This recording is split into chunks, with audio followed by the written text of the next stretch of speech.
Chapter 468. It was normal for spirit beasts to eat all kinds of spirit plants to improve their cultivation. Therefore, spirit beasts would usually appear around rare spirit plants. Frequent conflicts with human cultivators were common. But this was the southern land, and no cultivators came here. In addition, the demon race did not have pill cultivators, so they were not interested in most spirit plants. Outside of the southern land, this situation could be said to be cooperation. However, the southern land had the spirit river, and cultivators could not enter at all. Why would they believe this kind of obvious trap at a glance? Hello? Wait a minute. It seems like only at the 11th level can the beast race transform and gain intelligence, and they can control tens of thousands of beasts. Before that, they have to rely on their instincts to cultivate. Compared to the demon race that gained intelligence at the first level, they were indeed not enough. It was simply a crushing defeat in terms of intelligence. Lone Moon sighed. He could not be bothered to expose the facade of peace between the demon and beast clans. Forget it, the previous demon king is already dead. I called you here only to tell you that it's time to choose a new demon king. The beast kings looked at each other for a while before cupping their fists. Please guide us, great immortal. I think. Lone Moon pointed to the side with his fan. This rabbit is not bad. Huh? The rabbit, who had been shaking like a leaf in the wind, stiffened. Only then did it raise its head, its red eyes blinking. Me? That's right. Lone Moon stood up immediately. From today onwards, you are the new demon king. Perform well. Burp. The rabbit was so frightened that it burped. It couldn't control its spiritual chi for a moment, and with a puff, it transformed back into its original form. The palm-sized figure instantly transformed into a giant rabbit that was as tall as a human. Burp, I'll be a demon king? Burp, Rabbit thought that his ears were too long, and he had misheard. When he was chased out of the rabbit's nest, he thought that he was dead meat. It was filled with despair when it found out that it was going to meet the great immortal who annihilated tens of thousands of the demon race's army. As a rabbit demon at the bottom of the demon world, it lived in fear every day, afraid that it would be swallowed by other races one day. Although it had already cultivated to the 7th level, which was considered a rare cultivation among rabbit demons, it was only an intermediate cultivation to other races. At most, he could run faster when he was running for his life. And what did it hear now? Great Immortal actually wanted it to be a demon. Demon king. The kind that could control tens of thousands of demons? Was it dreaming? But in the past, he only dreamed of a few carrots at most. What did he dream of these things? What? You don't want to be a demon king? Lone Moon asked. They were all rabbits, so why did this one have no style at all? No. Burp, the rabbit shook its head. Yes, of course it wanted to. That was a demon king. It took a deep breath and suppressed the fear in its heart before answering. Great Immortal, I'm only at the seventh stage. I'm afraid I can't convince the masses. Don't worry about that. If I say you can do it, then you can do it. Cultivation was something that could be achieved through practice. But, Rabbit looked like he was about to cry. He sniffled and gritted his teeth. Thank you, Great Immortal, for your kindness, but Rabbit's aptitude is limited. I haven't broken through the 8th stage in hundreds of years, and I don't have much lifespan left. I'm afraid I'll fail, Great Immortal. Lone Moon paused and exchanged a look with Chef beside him. They didn't think of this. They only wanted to bring up a vegetarian to clean up the cannibalism in the demon realm and pull back the demons who went astray. That was why they chose the rabbit with the highest cultivation. How much lifespan do you have left? I Ching went forward and asked. Great Immortal 50 years. Rabbit lowered its big head. That's enough. I Ching suddenly took out a large sack from his storage bag and brought it to the rabbit's side. He opened the sack and poured out a bunch of glass beads of various colors. They piled up on the ground and almost buried the rabbit. The light from the beads lit up the dark sky, making it a colorful scene. This was an inner core. With these, it should be enough for you to break through, right? They were all saved up from hunting small animals in the past. Rabbit, Beast King, Lone Moon, a while later. All right, Great Immortal. No problem, Great Immortal. I'll definitely work hard to cultivate and become a qualified demon king. From now on, I'll be great immortal's rabbit in life and great immortal's dead rabbit in death. I Ching, Lo Moon, alright, he finally had some of that rabbit style in the past, in terms of bootlicking. With the strong support of the 3 Beast Kings, Rabbit successfully became a demon king. He didn't know if rabbit demons were born with the racial talent of being sensible, but the first thing he did was to invite them back to the Demon King Palace. He originally wanted to place them in the biggest palace, but Chef rejected it. They first had a kitchen in the biggest back palace. Lone Moon didn't interfere with the rebuilding of the demon race. His only request was that they weren't allowed to eat humans anymore, and even more not to attack mortals. Cultivators were different. As a good vegetarian rabbit, Rabbit agreed without hesitation. With those demon cores, Rabbit's cultivation began to rise at a rapid pace. That day, I Ching gave him a pile of demon cores, but he still didn't accept them directly. Perhaps he knew that he, 7th-level rabbit demon, couldn't guard so many inner cores, so he would only come to the back palace every few days to ask for 1 or 2. He pretended to ask for advice on his cultivation while pretending to be familiar with them. It could be said that he was well-intentioned and very sensible. After being unconscious for a day and night, Fatty finally woke up, the kind that woke up because he was hungry. He thought that he could at least get a few bowls of white rice, but before it was served, the white rice in front of him was taken away by Father Nyo. Moss, Master? Fatty couldn't believe his eyes. From today onwards, you officially start fasting. Huh? Fasting? Why? Why? Loneman's expression turned cold, and he scanned him up and down. You tell me why? Touch the fat on your body, and ask me again why? Fatty, say, you're a nascent soul cultivator after all. Have you ever seen a cultivator as fat as you? That's right, the cult of animals. Your image is simply dragging down the standard of the cultivation world attractiveness. You're not allowed to eat anymore. Fasting for me. Lose weight. Lone Moon made the final decision and officially announced that Fatty had entered food-saving mode. Fatty felt bitter. He looked weakly at the pair of master and disciple opposite him who were eating and watching the show. Clearly, none of them had fasted. It was their first time being human. Why was there such a big difference? Suddenly, he felt even more hungry and let out a series of echoes of begging for food. Fatty, bear with it and it'll be over soon. Shining couldn't bear to comfort him. Why don't you eat a fruit first? With that said, she handed him a green fruit. Miss Shun. Fatty looked at her with a touched expression. I know too. Master is doing this for my own good. Cultivators should indeed abstain from food. I've long planned to do so. No, he just felt that 5 bowls of white rice for a meal was a little too much. It's just that. Fatty rubbed his belly, and a strange look flashed across his eyes. I don't know why, but after I woke up this time, I keep feeling a faint pain in my abdomen, as if I'm under some kind of heavy pressure, so I'm especially hungry.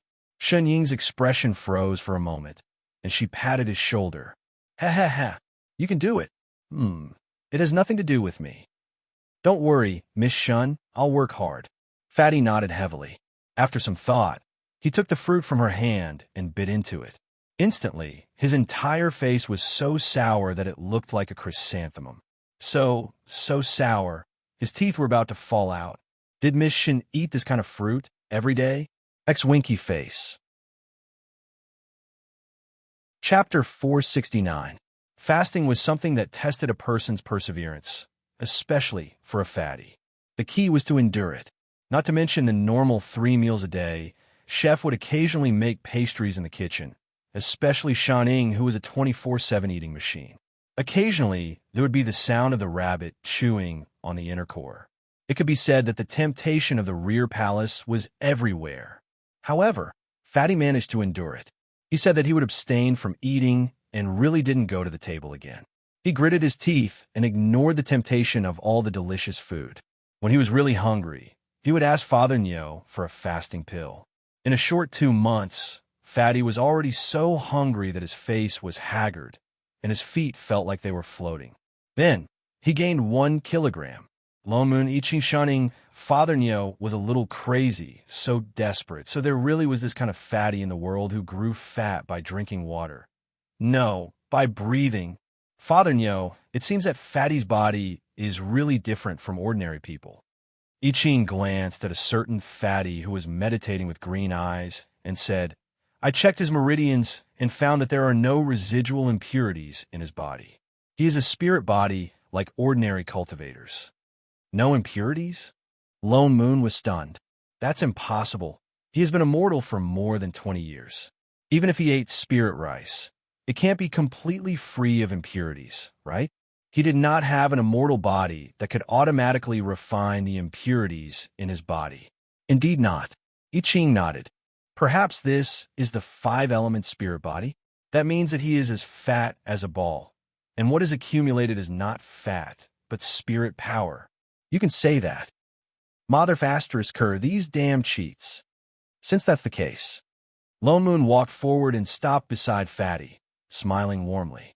Fatty, from tomorrow onwards, I will officially teach you how to cultivate. Fatty trembled involuntarily, but still replied honestly, Thank you, master. Who's your master? Lone Moon glared at him. Call me by my name. Then, Master Nyo? Flips table. A degree. You are Master Nyo. Your whole family are Master Nyo from the village entrance. Lone Moon summed up the failures of his previous teaching experiences.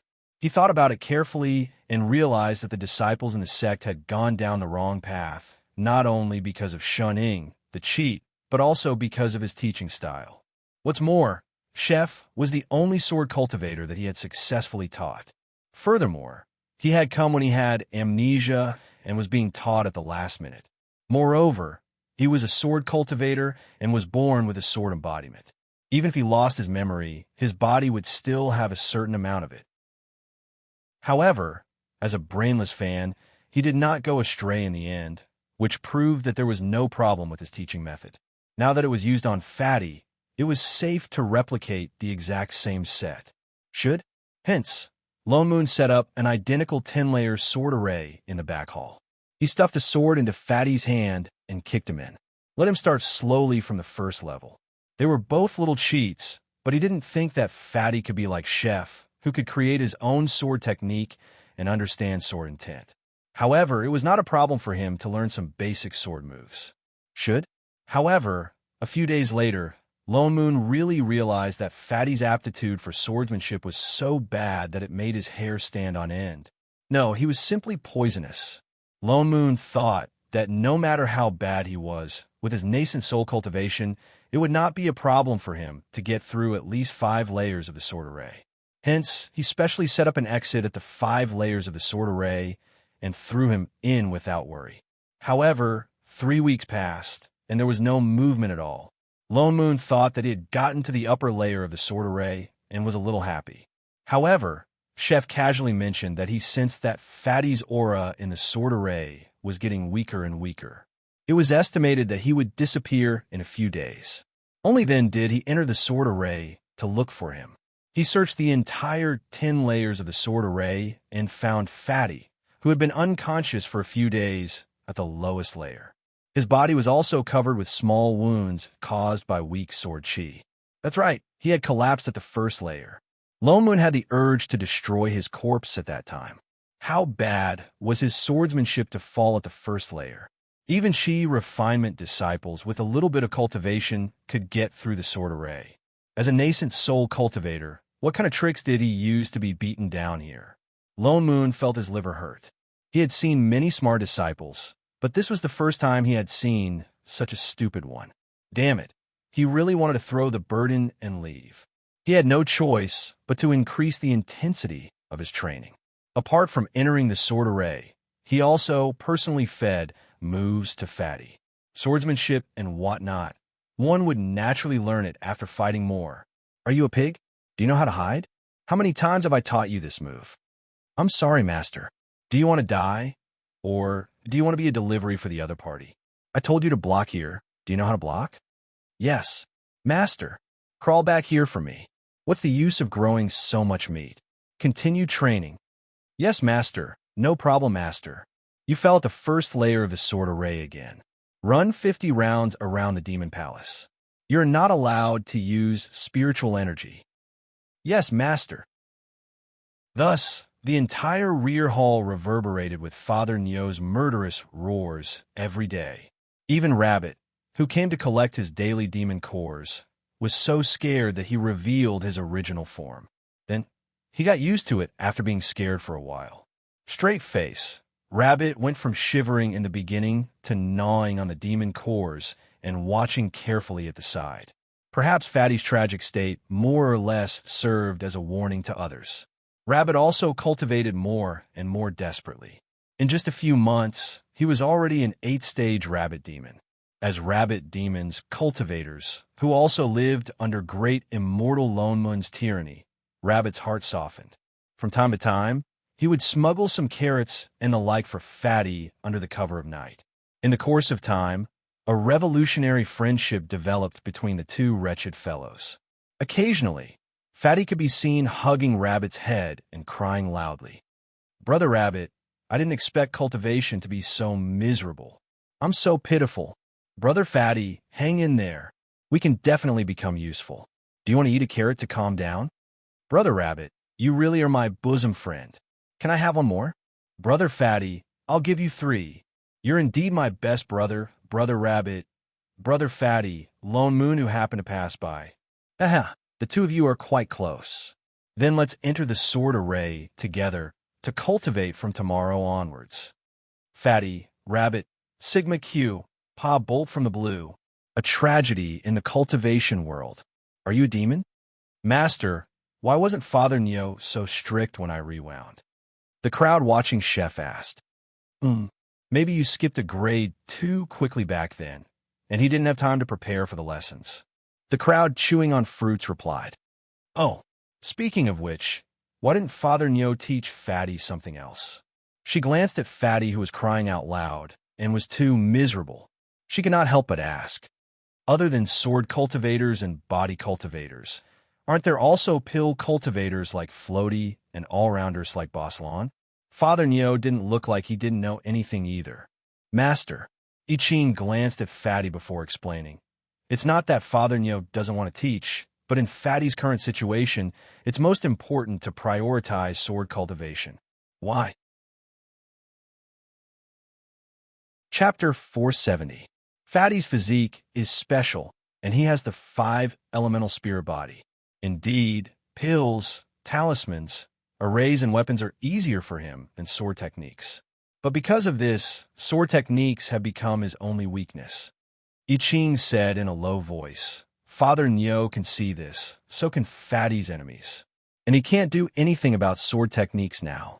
He can't even fly a sword. This may have something to do with his physique. Even if he learns other spells, not to mention sword cultivators, even if he meets cultivators who are good at sword techniques, I'm afraid. Defeated instantly. Shining finished. Yes. I-Ching nodded and added a few more plates of pastries on the table. Then he continued, so, Father Nyo's purpose in urging Fatty to learn sword techniques is not to improve Fatty's cultivation, but to let him quickly familiarize himself with sword techniques so that he can understand how to deal with sword cultivators in the future. Oh, I see. What's more, the earlier he starts training his sword techniques, the better. Even if he can't understand sword intent immediately, it's good to let his body form natural reactions. If he learns something else first and gets used to other attacks, it will be very difficult to change back. This was also why sword cultivators were always stronger than other cultivators. Oh, Shining nodded. Simply put, sword cultivators are close combat sorcerers, while other cultivators are long-range sorcerers. Yes, I understand. No, now I'm the one who doesn't understand, Master. But are you sure it's not because Fatty uses up too much flying sword that Father Nyo let him learn this on purpose? That seemed to make sense. Sigh, Father Nyo treats Fatty differently indeed. Chef, what if we become orphans? Sob, sob, sob. I-Ching. What to do? Father Nyo wasn't here. Did he have to continue acting with Master? It was so hard to be a boyfriend. Under Father Nyo's violent suppression, Fatty finally passed the first level of the sword array and successfully entered the second level. Lone Moon's expression, which was getting colder by the day, finally softened a little. Then, without hesitation, he doubled Fatty's daily training. Of course, there was also Rabbit. Fatty's heart was barren. Not a single blade of grass grew. He suddenly felt that the days when he first started abstaining from food were the days when he was in paradise, but it was gone in an instant. Fatty's face was full of despair. Before he could plunge into a new round of hell, something big happened in the Demon Monarch Palace. Demon King of Shilin? Lone Moon glanced at the bitterly laughing Rabbit on the ground. What Shilin demon? Aren't you the Demon King? Could it be that someone dared to usurp the throne? No. Rabbit shook his head forcefully. I'm only the northernmost Demon Monarch of the Northern Woods. I manage the area that is tens of thousands of miles away from the Spirit River. The southern lands are vast, and I'm not the only one in charge. In other words, you haven't unified the territories here. Lone Moon frowned. You can say that. Rabbit's ears shrank back weakly. How many Demon Kings are there in the entire southern region? Back then, he only cared about finding a quiet place to stay, so he didn't know much about these things.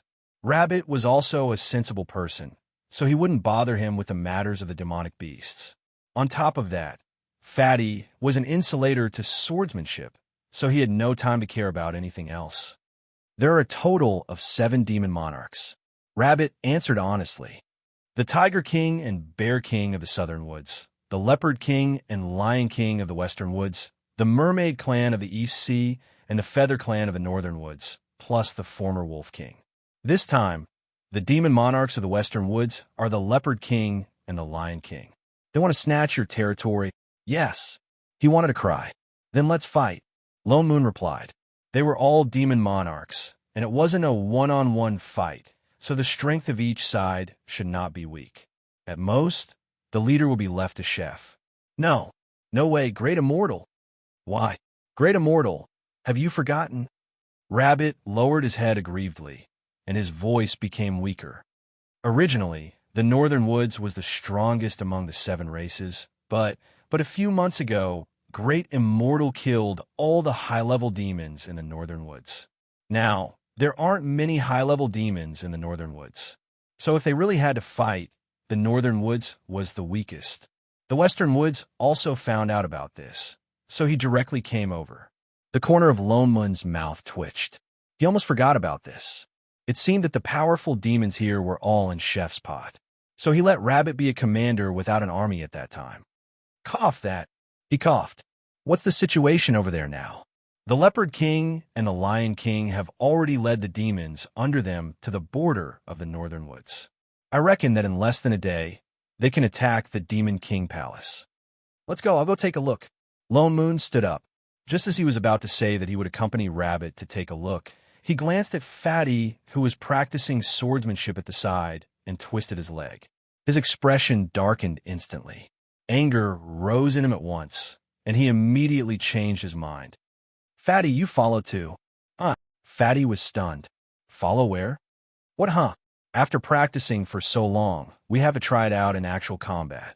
With that said, he turned and glared at the 2 idle people at the table. And you 2 prodigals, come along too. Prodigaling. Prodigal Ziqing, meow, meow, meow. Was Father Nyo's teacher's anger now starting to attack indiscriminately? The group of 5 then flew towards the border of the Northern Woods.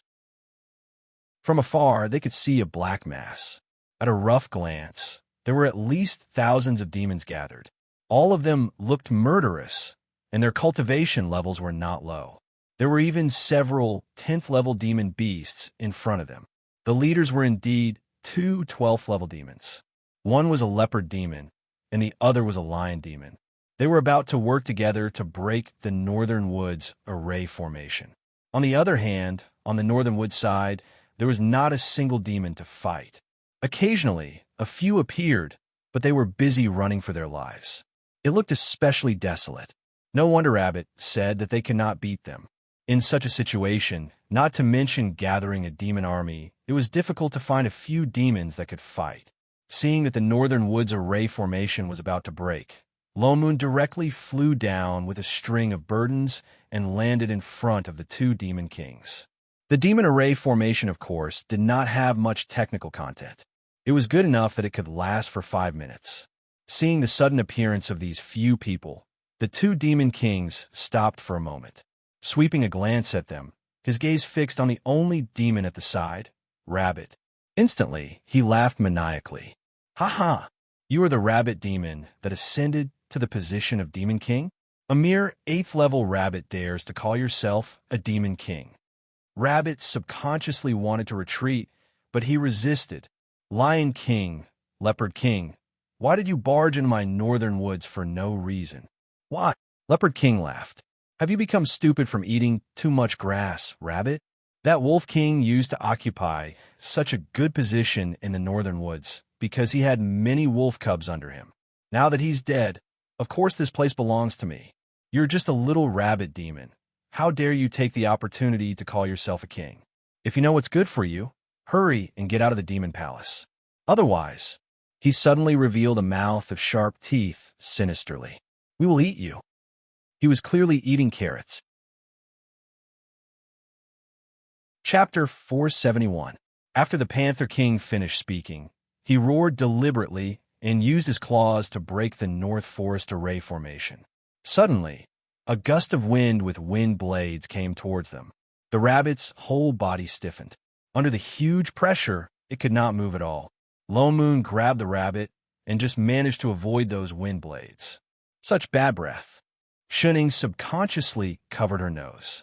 Did all small animals like to breathe at people? They were not paper planes. Having missed the rabbit, the Panther King's face darkened. Only then did he look at the few people beside him. Following that, his eyes lit up and were filled with desire. Human cultivators? He had long heard that a few human cultivators from the southern land had killed the Wolf King and destroyed tens of thousands of demon soldiers. But he did not believe it completely. Killing the Wolf King might be true, but how could it be possible to kill tens of thousands of demon soldiers? It was definitely because the rabbit demon released fake news to protect itself and wanted the other demon kings to retreat. Other demons might not be clear about the level of human cultivators outside the southern land, but as a demon king, he knew. Those who could enter the southern land were probably not of low cultivation. They were likely to be soul formation or traveling immortal cultivators. If it was a one-on-one fight, he might have some reservations. But now that there were so many high-level demons here, the other party could only become food in his mouth. The more the Panther King thought about it, the more pleased he became. The way he looked at Lone Moon and I Ching was as if he was looking at a big meal. After eating these two people, he would definitely be able to rise to the 13th level. At this thought, he instantly lost the mood to talk and ignored the rabbit demon. While the Lion King was not paying attention, he directly pounced towards Lone Moon. "This human cultivator is mine." Seeing that his sharp claws were about to pierce through Lone Moon's chest, suddenly a white light flashed in front of him. The Panther King only felt a chill in his hand. The hand that he had just stretched out suddenly fell to the ground with a thud. In an instant, it turned back into a meat claw and even rolled twice. Huh! The Panther King was stunned for a moment, completely unable to react until a huge wave of pain hit him. Only then did he cry out. He directly rolled on the ground and turned back into a huge leopard, letting out a roar. All the demons, what just happened? Why did the king fall before they could see clearly? After a while, the Lion King, who was the closest, was the first to react. Instantly, he released a sky full of demonic chi, waved at the demons and said, "Kill those two human cultivators." Only then did all the demons rush forward. Lone Moon frowned, his heart full of annoyance. Originally, it was already troublesome enough to have a stupid disciple, but these little animals still came to find trouble. His expression darkened instantly. He turned and shouted angrily, "Chef!" In the next moment, I Ching's body flashed and he flew out. With a wave of the sword in his hand, a huge wave of sword chi slashed toward the ground. It was a loud rumble. The entire ground cracked, as if there was an earthquake. In an instant, a 4 to 5 meter wide crack appeared. It was as if the entire forest had been split apart. All the demons who were roaring and pouncing over suddenly froze and were instantly dumbfounded. There was a strange silence. For a moment, the entire forest was filled with only the Panther King's cries of pain and the sound of the monsters falling into the cracks.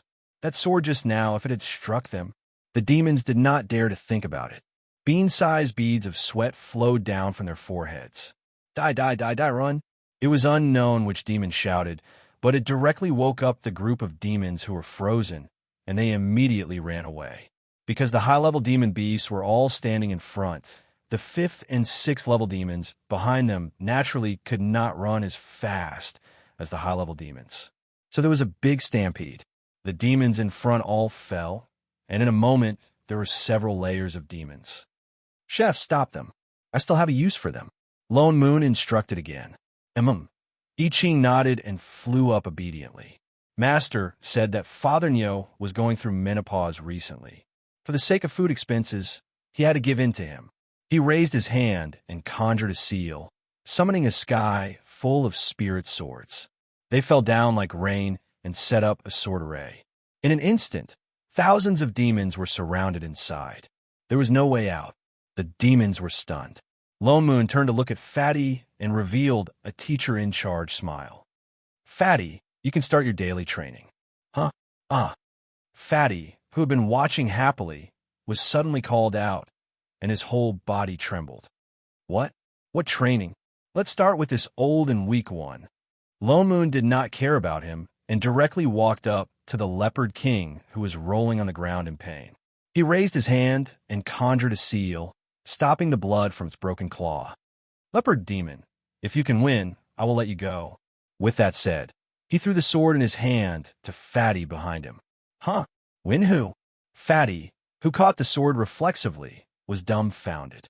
Looking up, he saw a 3-legged giant leopard, roaring, baring its fangs, leaping towards him without using its claws.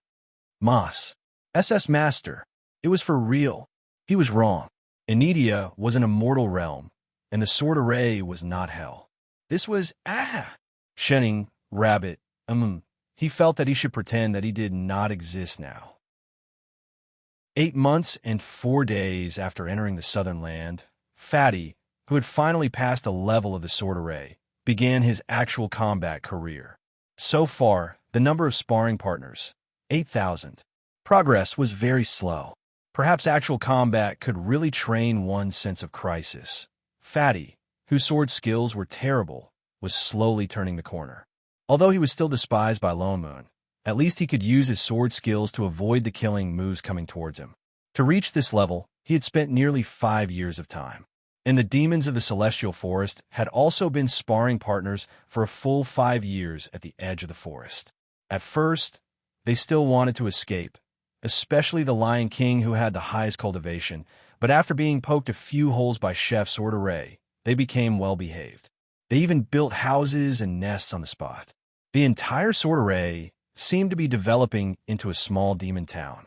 At the beginning, Lone Moon would pull a few small demons from the array every few days to sparring with Fatty. Fatty always lost at the beginning, but slowly, the more he was beaten, the tougher he became. A 0, so the level of the demons sparring with him became higher and higher. Towards the end, the small demons of the 5th and 6th level were no longer useful. Seeing that they had been well-behaved all these years, Lone Moon waved his hand and let the small demons out of the sword array. But the strange thing was, those small demons that left the array were cheering at the beginning, but after a few months, they ran back eagerly, saying that they were used to living in the sword array and could not bear to leave. Some demons even said righteously that their wives and children were all inside. If they went out alone, it would be too undemonic. So they begged Chef to open the sword array and move back. Such situations became more and more frequent.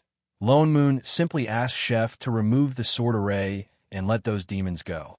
But in the end, not many demons escaped and even lined up for Lone Moon's roll call every morning. Those who got called would beat Fatty. Those that didn't would disperse and do what they were supposed to do, as if they had long gotten used to such a mode of survival. Even the way the demons greeted each other was the same from the beginning. Did you cultivate today? Did it turn into you beating Fatty today? Lone Moon, he felt that the group of demons that came aggressively to snatch territory was just an illusion, that this group of demons was just a group of people. Chapter 472.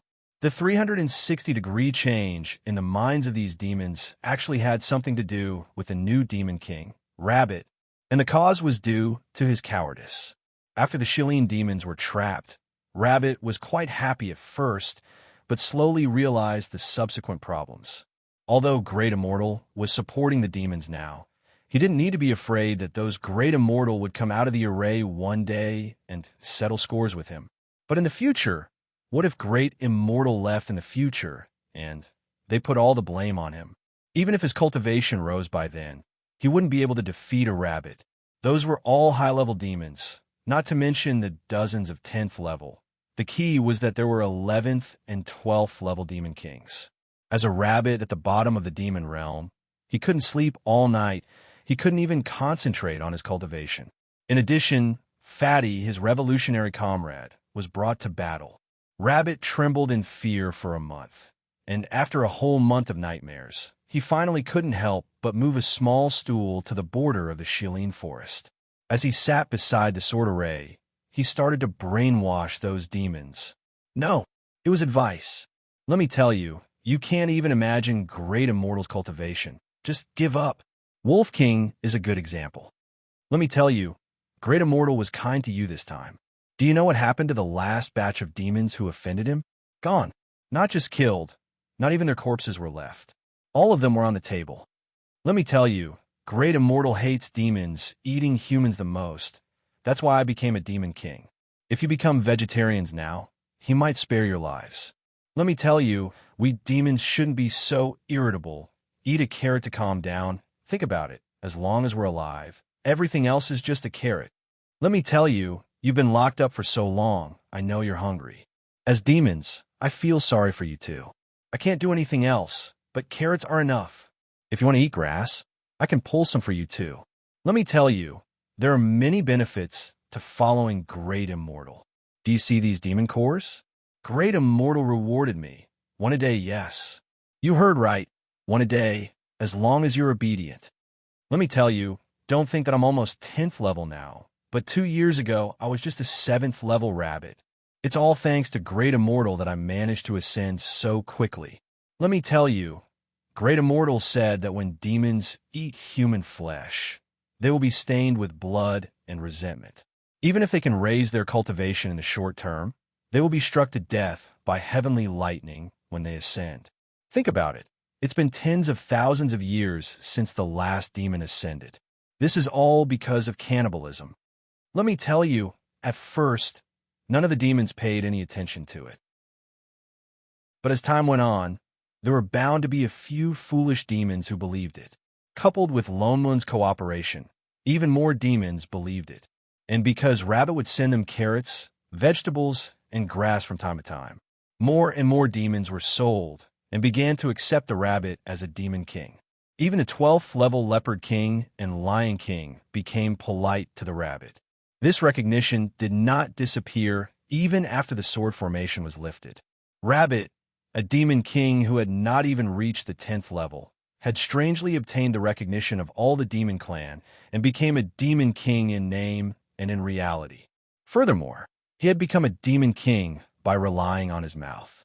5 years later, Fatty, who was used to being beaten up, could already withstand the attacks of an 11th level demon king. His swordsmanship had also improved by leaps and bounds. Although at most, he could only be considered a body pooey, a combination of a 5-element cultivator and a sword cultivator, but at least he was more durable. Definitely not a body cultivator. Only then did Lone Moon cancel the daily demon activity of beating Fatty up. He carried Fatty back to the demon palace and threw him into the sword formation again. He stood guard outside and allowed Fatty to be beaten up in the array. But suddenly, without the chattering demons around and the brainwashing words of Rabbit, Lone Moon felt that something was missing. So, he locked Rabbit in as well. Rabbit, what the F***CK? Under, sir.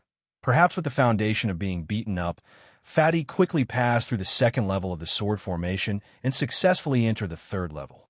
Then he was stuck again. This time, Lone Moon did not use his cold eyes to baptize Fatty.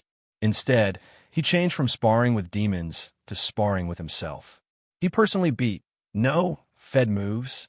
Fatty's face, which was as fat as a pig's head, never recovered.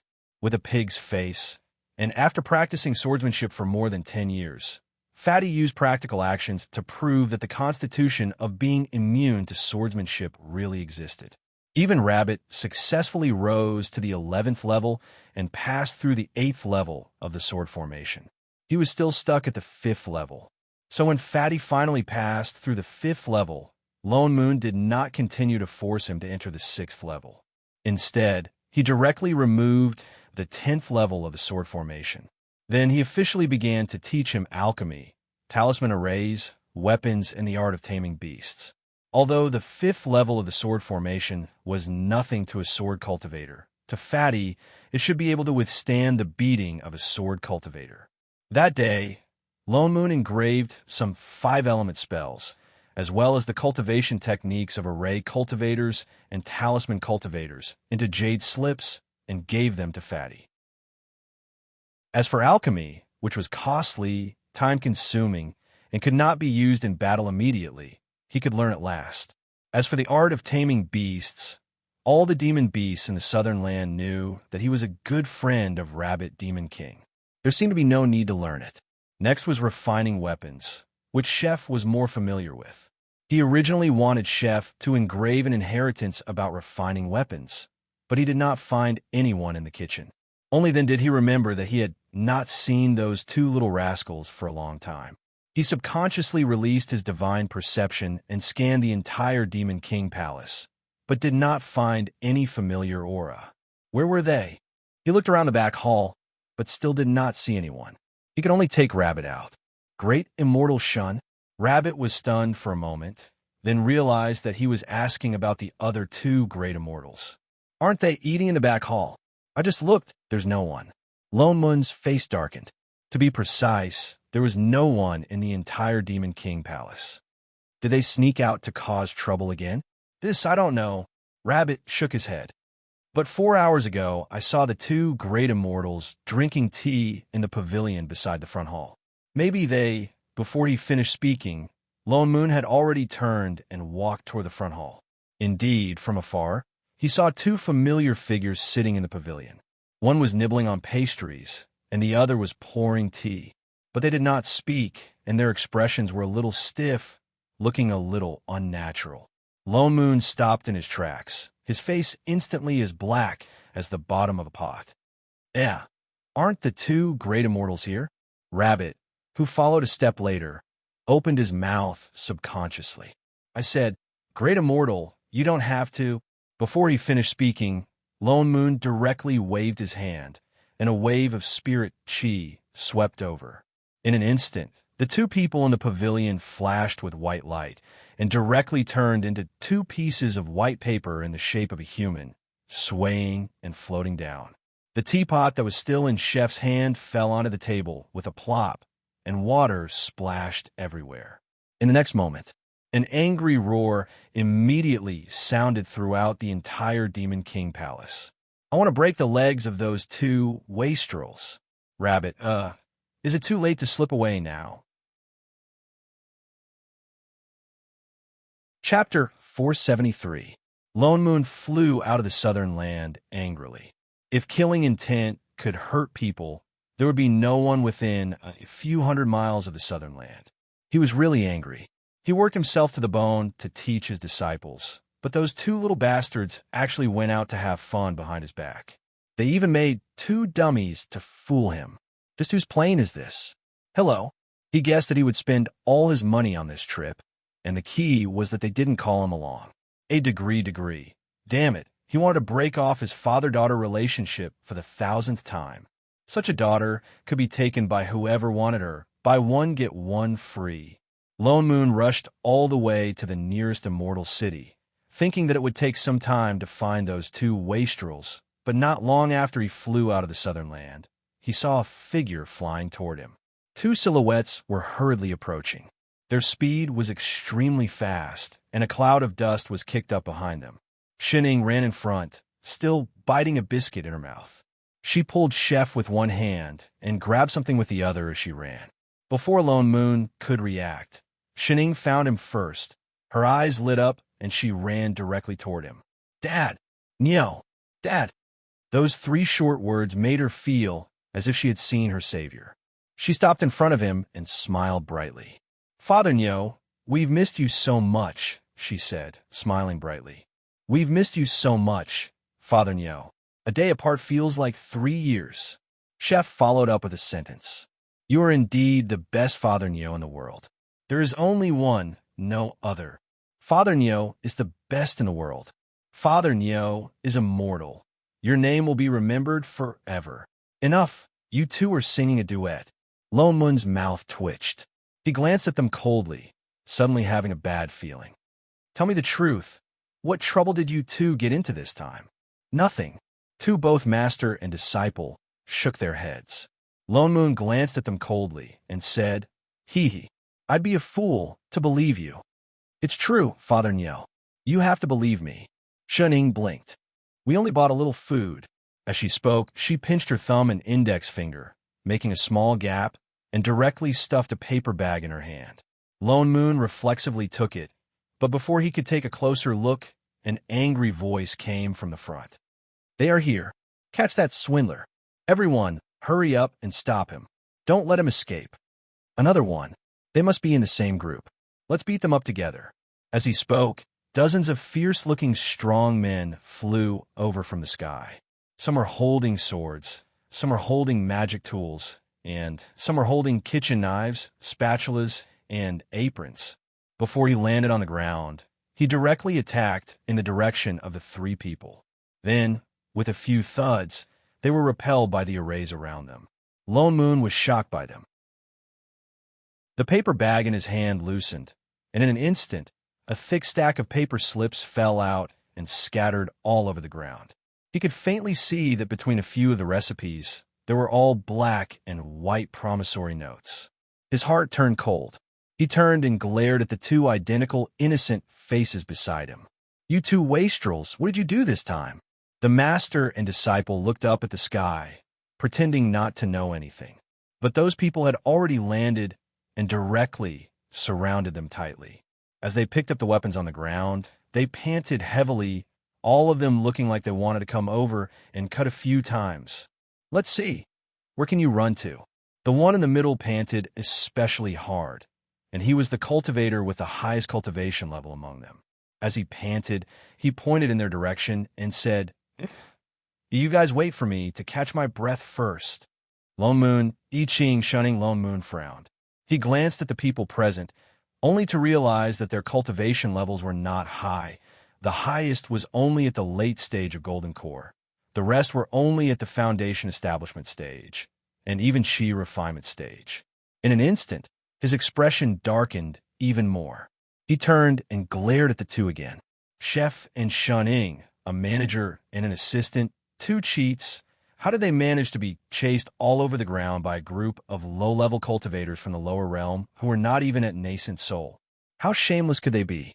The master and disciple continued to look up at the sky. Today's weather's not bad. It's a suitable day to eat, cook. What else could they do? They were in the wrong. Fellow Taoists. Lone Moon took a deep breath, suppressed the urge to beat up the 2, cupped his fists, and said to the crowd, "I wonder how my 2 friends offended all of you, to make all of you chase after them? If it's a misunderstanding, why don't we sit down and talk it out?" "Stop talking nonsense." The Golden Core cultivator who finally caught his breath glared at him and said, "You're with them, aren't you? Everyone, don't listen to him. We'll talk after we capture them." The moment he finished speaking, the others once again raised the Dharma artifacts in their hands, conjured hand seals, and made moves, directly attacking the 3. It looked like reasoning would not work. Lone Moon frowned, directly released the suppressive force of a soul formation cultivator. In an instant, a huge pressure swept towards the crowd, covering the sky and covering the earth. The people who were just shouting to kill were stunned, their bodies stiffened, unable to move, A few cultivators with the lowest cultivation even directly knelt down directly. The scene was instantly silent. Cold sweat broke out on everyone's foreheads. The golden core cultivator in the lead was even paler, his face full of disbelief. Soul formation.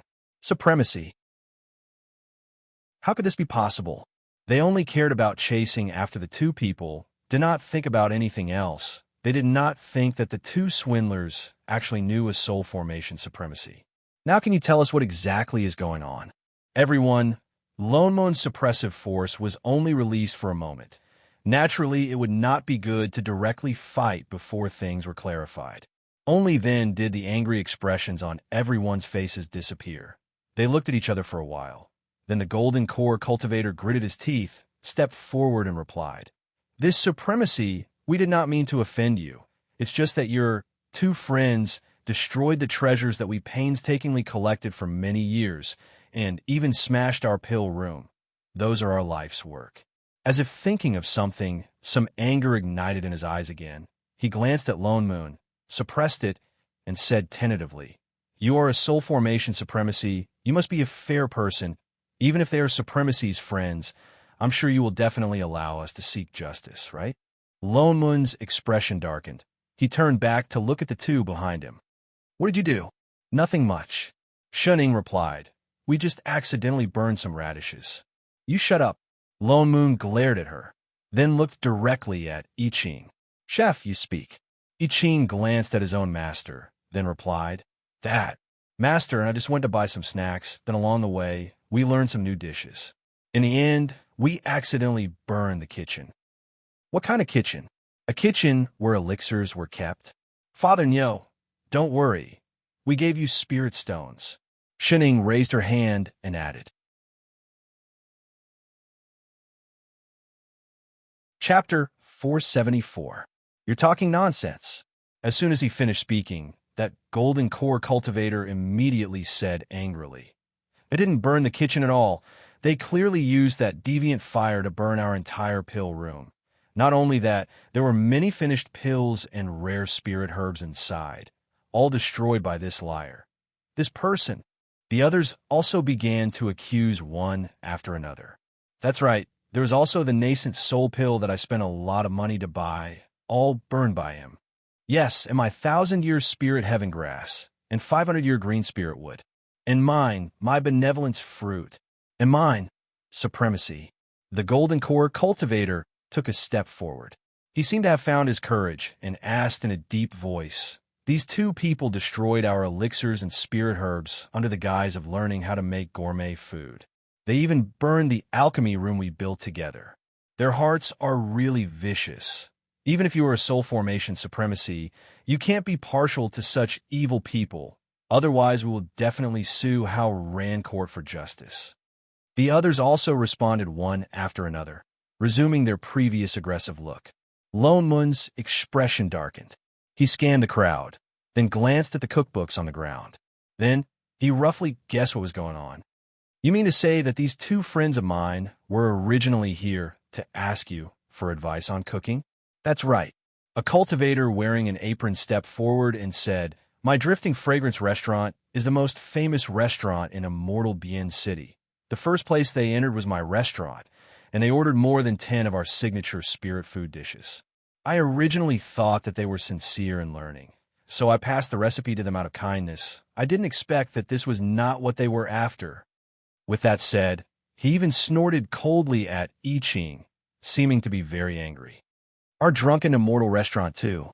And us." The others also started shouting, looking at Chef like they were looking at enemies.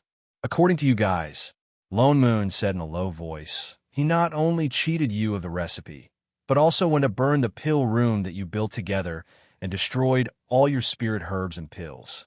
"That's right." Everyone nodded hard, all of them looking righteous and angry.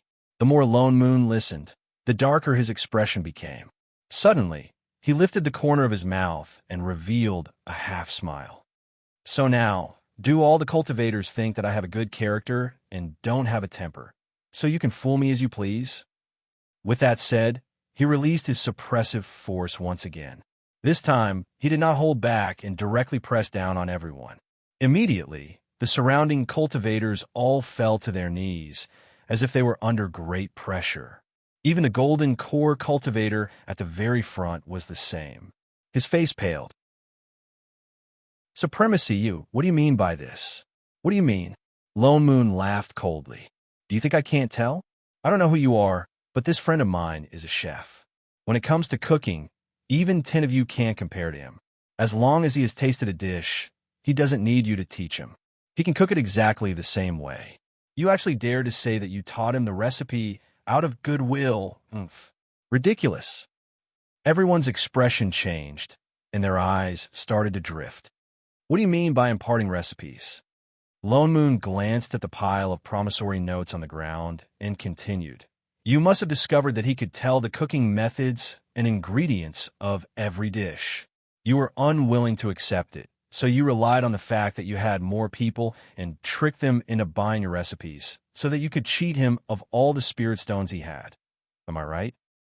Everyone's faces started to turn pale, and they did not dare to make a sound. Let me guess. What else would happen next? Lone Moon's smile became colder.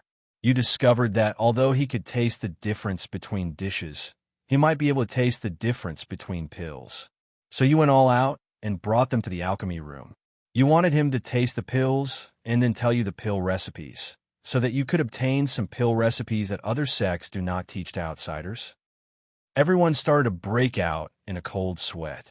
Not only that, you even had the sudden idea that since he had some talent, why not let him try refining pills directly? But you did not expect that he did not know how to refine pills at all. Not only did he not succeed, the pills that you wanted were accidentally burned by him, and the entire alchemy room was destroyed.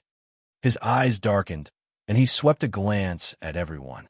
Everyone, tell me, am I right or wrong? All the cultivators' faces were pale, as if they had been exposed, and they could not lift their heads under the suppression. You lied to my friend first, and then tricked him into refining pills. You actually dare to ask me for justice. How shameless of you. The moment Lone Moon's voice fell, the suppression increased by another layer, and several people with lower cultivation levels were already directly lying on the ground. Supremacy!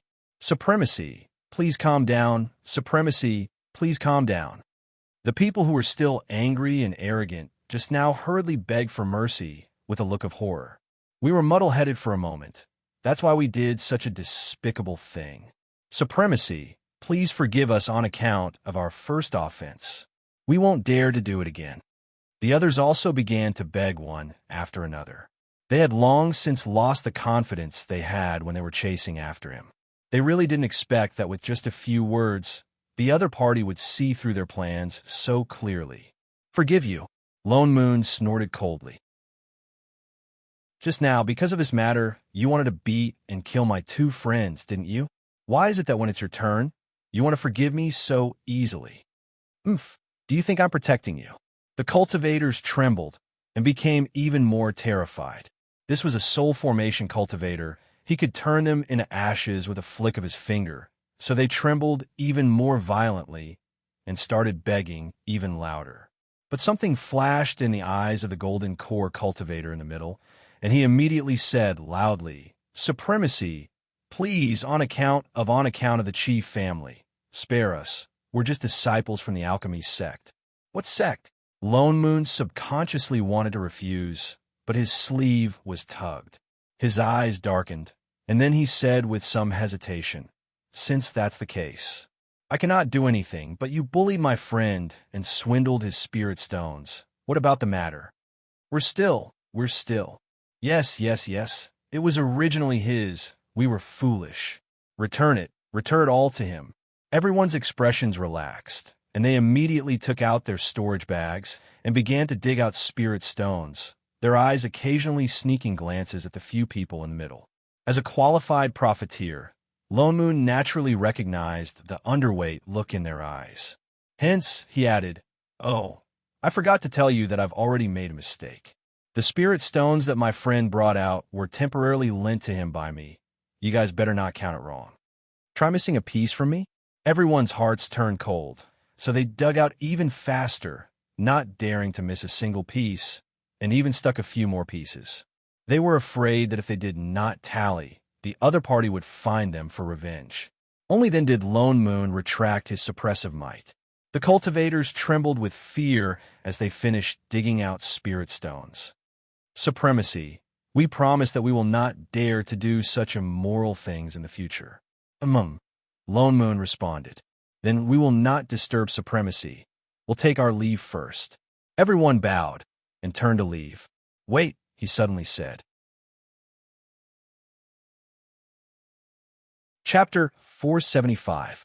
Everyone shuddered and had to turn around, revealing a smile that was uglier than crying. Supremacy, what other instructions do you have? Lone Moon smiled at them like a spring breeze, scaring all the cultivators into lowering their heads.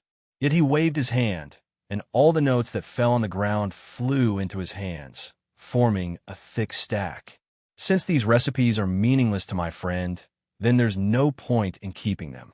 His eyes darkened, and his smile became even more commercial. Didn't you say that these are your signature dishes? Then let's redeem these recipes. Redeem. Everyone hesitated. Yes, don't you sell recipes? We don't need them anymore. Can we return them? Everyone looked confused. Although that was what they said, they had already refunded the money just now. But seeing his serious expression, they did not dare to refute, and could only grit their teeth and nod. Yes. All right, I won't cheat you. Just return them at the original price. The prices are all written on these lists. Lone Moon picked up one and read, "This is Aroma Restaurant's secret braised spirit beast meat. 1,500 superior grade spirit stones. Chef, go and collect the money from the boss." Yes, Father Nyo. I Ching immediately took out his storage bag and walked toward the person who was still wearing an apron. Oh, right, if you don't have spirit stones on you, it's all right, you can sign an IOU first. He waved a stack of IOU in his hand. Everyone, they felt so uncomfortable they wanted to cry. What kind of criminal gang was this? Lone Moon spent an hour before he returned the stack of IOU in his hand one by one, and replaced it with a new batch of IOU. Of course, those people owed him. The IOU written by cultivators was different from those in the mortal world. These IOU were bound by spirit power, which meant that unless he voluntarily rescinded it, or he died, it had to be returned, otherwise it would damage the cultivation of the person who made the contract. He roughly counted. Shun Ing and the others could bring at most 2 months of food expenses, which was 20,000 superior grade spirit stones. But now he had at least 1 million spirit stones, which meant that he had more than 50 times the original amount, and that was without counting those IOU. Father Nyo, you're amazing. Shun Ing immediately clapped. Chef paused for a moment, then started clapping along with Shun Ing. Father Nyo, #1 in the world. Scram. Lone Moon turned and glared at the two of them. Don't think that I won't settle the score with you just because I got the money back. Normally, no matter how wasteful a meal was, it would not exceed 2 mid-grade spirit stones. In just one day, how did you guys manage to spend tens of thousands of high-grade spirit stones and owe a huge debt? Father Nyo, don't mind such details. Details my ass. How could a few 100,000 spirit stones be *king details? Do you really think you have a mine at home? Yes, Fatty has a vein pearl. Shut up. If he had been any slower, even if he had a mine, he would have gone into debt. These two prodigals. Oh, Lone Moon kept the newly earned spirit stones in his hands. He had decided there would be no food allowance for the next month. Taking a deep breath, he regained his senses and said in a deep voice, "Tell me, what did you discover? You want to deliberately provoke the anger of those people and force me to play this kind of lousy show with you?" If he had not blocked in front of them, the two of them would have exposed their gloating performance just now. Although they were two cheaters with no integrity, they were not idiots, especially Shaning, who was a person with a high IQ. There was no way she would fall for such an obvious trap. What's more, Chef was here. In other words, they did it on purpose. Don't say that. Weren't you very happy when you were counting the spirit stones just now? What's wrong with me collecting some spirit stones? Don't actors need to pay to appear? Celebrities' appearance fees were easily tens of millions. Him collecting a few million spirit stones was already considered cheap. Yes, yes, yes, Father Nyo is the best actor. Everything he says is right. They were just poor beggars. What exactly happened? It's those elixirs. I Ching took a step forward and explained in a low voice, Master and I originally wanted to go to Immortal Bien City to buy some snacks. On the way, we met an injured cultivator. He asked us to go to a pill shop at the end of the street to buy a bottle of superior-grade qi nourishing pills. So we want to buy one for him. Is there a problem with the elixirs? Lone Moon asked. There's no problem with the effects of the elixirs. They are indeed qi-nourishing pills that nourish qi.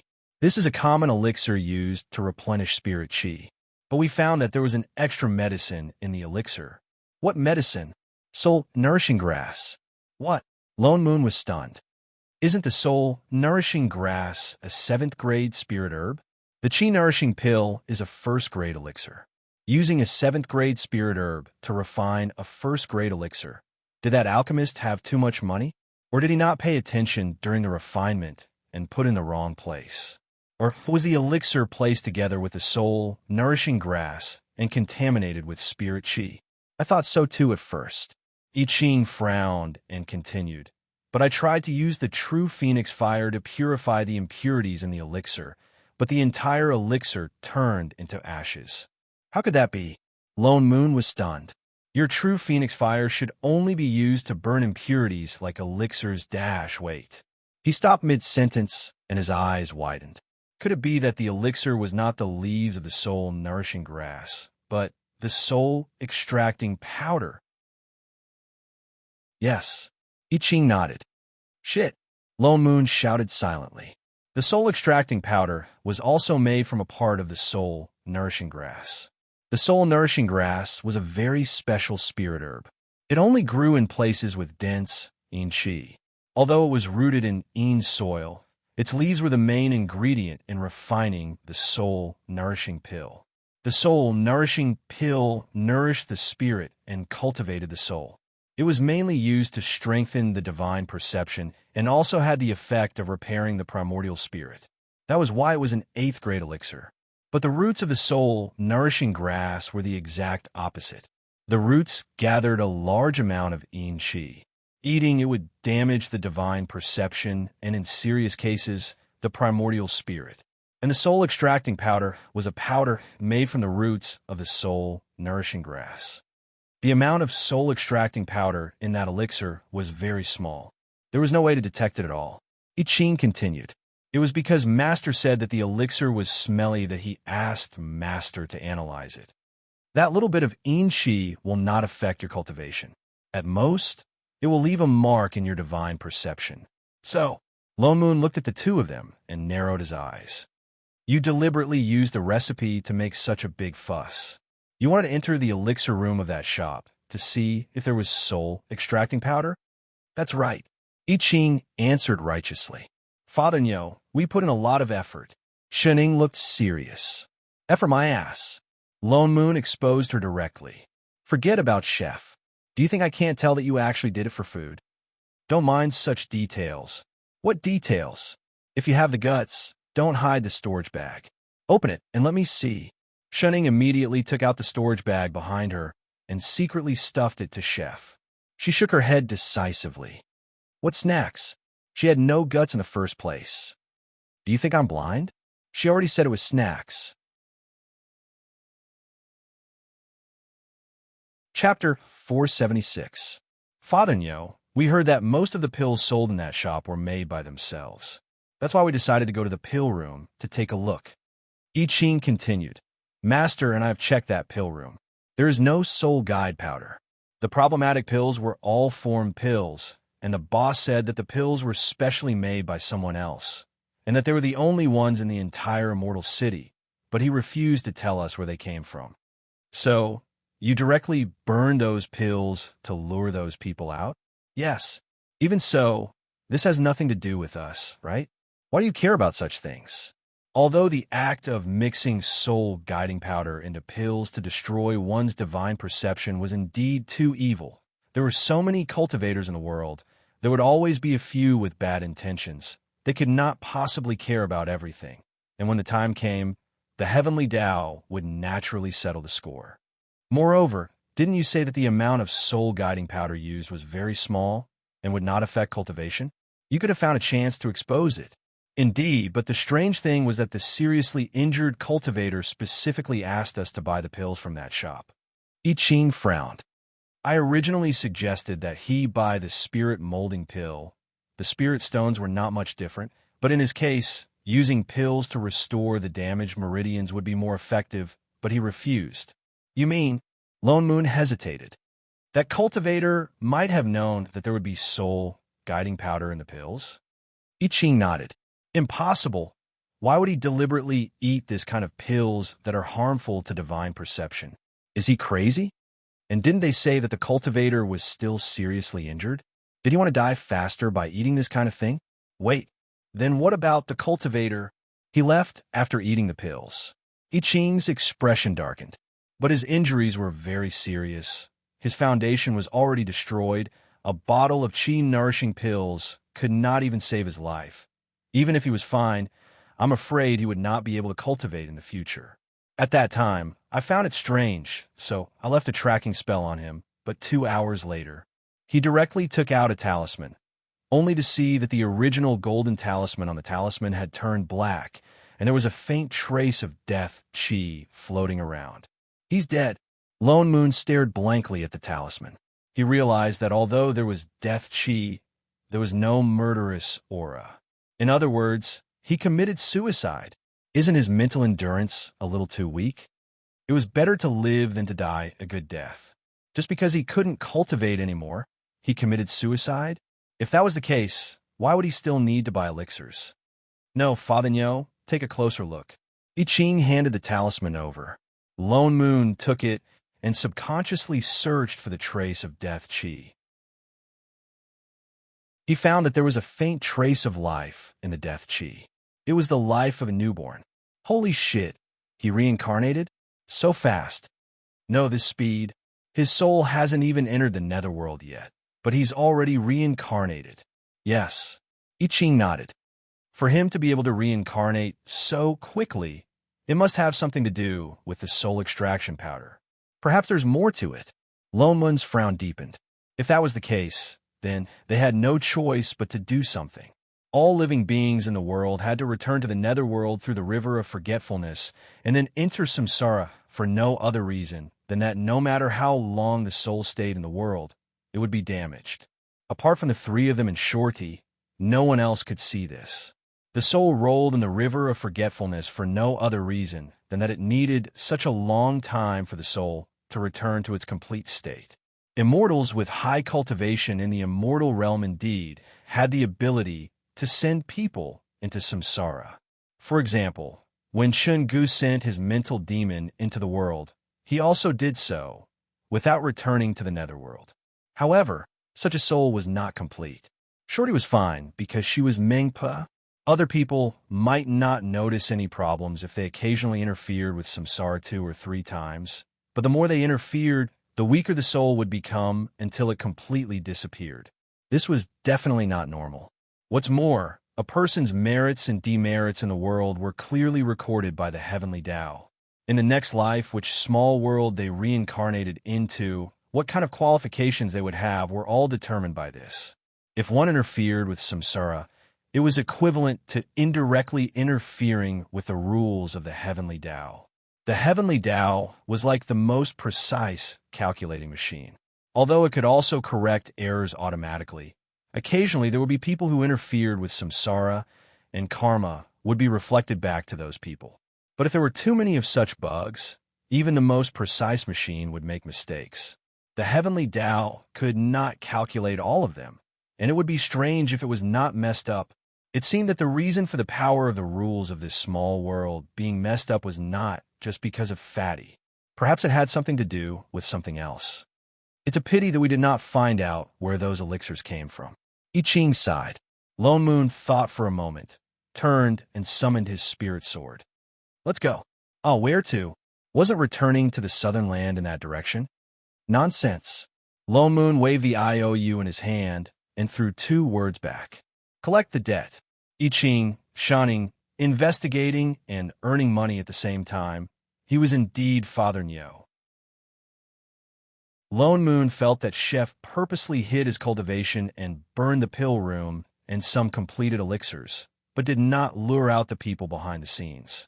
It was entirely because those people did not take the 2 of them seriously at all, or this bit of loss was nothing to the people who refined these elixirs. If it was the former, then the appearance of him, i.e. soul formation supremacy, might be enough to cause the other party to be wary. He was afraid that it was the latter. Then this matter would be even more troublesome. That proved that the problem of this world was shockingly serious. The 3 of them did not fly very quickly. After all, when those people signed the IOU, Lone Moon said that he would give them some time to raise the spirit stones. So the 3 of them spent an hour before slowly arriving at Immortal Bien City. Lone Moon flipped through the stack of IOU in his hand and took out the one with the largest amount. He casually asked for directions and walked towards the biggest restaurant on the street. Before entering the restaurant, he saw the golden core cultivator who was leading the group just now. Supremacy. Supremacy. That person was shocked. His expression changed instantly. How did you get here so fast? Collecting debts naturally has to be fast. Lone Moon waved the IOU in his hand. Why? Do you want to renege on your debt? That person's eyes flickered and immediately returned to normal. No, I dare not. He did not show any intention of reneging on his words or reneging on his debt. The 3 of you, please come in. He respectfully invited the 3 of them in, and even prepared tea. Supremacy. That cultivator smiled with a fawning expression.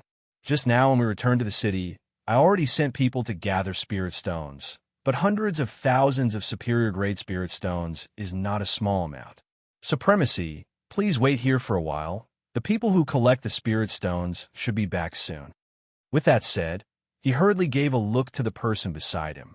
That person waved his hand, and a waiter walked in with more than 10 plates of spirit food, one by one placed on the table in the middle. You must be tired from the journey. This is my shop's signature spirit food, stir-fried with high-grade spirit fruits and spirit vegetables, full of spirit chi. I hope Supremacy will not mind. Chapter 477. Lone Moon glanced at the dishes on the table, his eyes darkened, but he had no intention of moving his chopsticks. No need. We are not here to eat. Yes. The man smiled more carefully. The spirit stones will be ready soon, very soon. He carefully looked at Lone Moon's face. Something flashed in his eyes and tentatively suggested, Senior, as a soul formation supremacy, your time is precious. You can't waste too much time on small people like us. There are many people who owe Supremacy spirit stones. How about I make a trip on behalf of Supremacy and ask them to send the spirit stones here? Lone Moon looked at him ambiguously, but did not reply until the man's face became paler and paler, and cold sweat appeared on his forehead. Lone Moon smiled and nodded. Okay. The man breathed a sigh of relief. I will go inform them now. With that said, he hurriedly retreated and kindly closed the door of the private room. Soon, there was a sound of rushing downstairs. The restriction on the door has been activated. I Ching glanced at the door. Well, I felt it too. Lone Moon said indifferently. He didn't want to return the spirit stones, and now that he is back in his own territory, he won't. Now he's probably busy getting reinforcements to deal with us. No matter who came later, it must be related to those elixirs, so he would look for this leader from the beginning. Anyway, we are here for this. Let's give him some time. Lone Moon glanced at the dishes on the table, and surprisingly found that Shunning did not move her chopsticks. Foodie Shun, you can actually resist not eating? Shunning, who was lying like mud, was stunned, glanced at the spirit chi feast on the table, and said righteously, I don't eat vegetarian dishes. As a foodie, you actually have the face to be picky. But I Ching stood up directly, waved his hand, and put away the vegetarian dishes on the table, and then replaced them with fragrant meat dishes. Master will probably fight later, and it will consume too much energy. Why don't you eat these first? Muddy Shun instantly leaned against the wall, picked up the chopsticks, and started to eat energetically. The corner of Lomun's mouth twitched, and he directly gave her a look. Even if we fight, it won't be your turn, right? What the hell is she doing? Chef, who was taking out the food, paused, stiffened for a while, then said seriously, spectating also requires physical strength. You just can't find a reason for her to slack off. Stamina my ass. You brainless fan. Also, where did you get these dishes from? I made it while I was being chased by them. Lomun, you even stopped to cook a few dishes in the middle of your escape. Just how careless were you guys just now? Huh? Wait a minute. Based on the cultivation of those people, they would not be able to catch up with them at all, much less Shun-Ing, who was using cheats. Then they just happened to bump into him, because, flips table. Degree, they were deliberately pushing the blame onto him and dragging him down with them. They were definitely doing it. These two wastrels. Father Nyo. Shun-Ing, who was eating, suddenly paused and looked straight in his direction. You're on the wall too. What wall? Lomun glared at her. Don't talk about the wall. I'm about to be angered to the heavens by you guys. The wall across the street. She pointed behind him with her chopsticks. Lomun paused and turned to look. They were sitting on the second floor now. Behind him was a window that faced the street. At this time, it was half open. Through the window, he could see the opposite side of the street. There was a sign erected with 2 display talismans on it. The picture on the left was of a man in white robes with black hair. He held a Fandharma artifact in his hand. It was exactly the same as him. Above the picture was a row of big red words. Soul formation, evil cultivator, wanted dead or alive. Holy shit. Lomun stood up directly. What was going on? Fatty is beside you. Shun-Ing pointed to the other display talisman at the side. Indeed, the picture on it was of Fatty, but it was not a red immortal sex want to notice. Instead, it was a notice to look for the sect master of divine imperial sect. Faintly, they could see the words, held hostage by evil cultivator, dead or alive, unknown. Reward for clues. And the 2 display talismans were a little old, as if they had been pasted for a certain number of years. Even pasted on the wall together. You guys are so fated. Fatty was indeed special. Fated my ass. Keep your Fujoshi look away. He was wanted by the entire immortal sect, all right? Wait. He glanced at the notice again. Why is it only me and Fatty? What about you guys? It was clearly the 3 of them who went to divine imperial sect to save people together. Why was he the only one wanted? Forget about Shun-Ing. Anyway, others can't see it. Why isn't even Chef here? Chef thought about it seriously. This should be what Master often talks about. Character? Get lost. Motherf asterisk Kerr. Based on the current situation, those people had long seen through his identity. That was why they gave him the spirit stones so readily. He had been anxious to find the 2 cheaters who ran away, so he did not hide his appearance beforehand. He almost forgot that when Divine Imperial Sect took Fatty back to the sect, they had a conflict with him. More than 10 soul formation cultivators and traveling immortals had fought with him. Then it was normal that Fatty's disappearance would be the first suspicion on him, a soul formation cultivator of unknown origin. This was a little troublesome. They originally wanted to investigate that soul extraction powder. Now it seemed that the person the boss would call over would not be the pill refiner, but the people from Divine Imperial Sect. Indeed, before they finished their meal, more than 10 auras of soul formation cultivators flew over hurriedly. At the same time, several rays of array light flashed in the room. Golden spells lit up around them. A high-level trapping array was formed instantly. Chef, quick, keep the dishes. Don't waste them. We can eat them later. Shun-Ing hurriedly instructed. Yes, master. Chef waved his hand and kept all the dishes into his storage bag. Lone Moon, your first reaction is to keep the dishes? Be more serious, hey? At least pretend to be schemed against.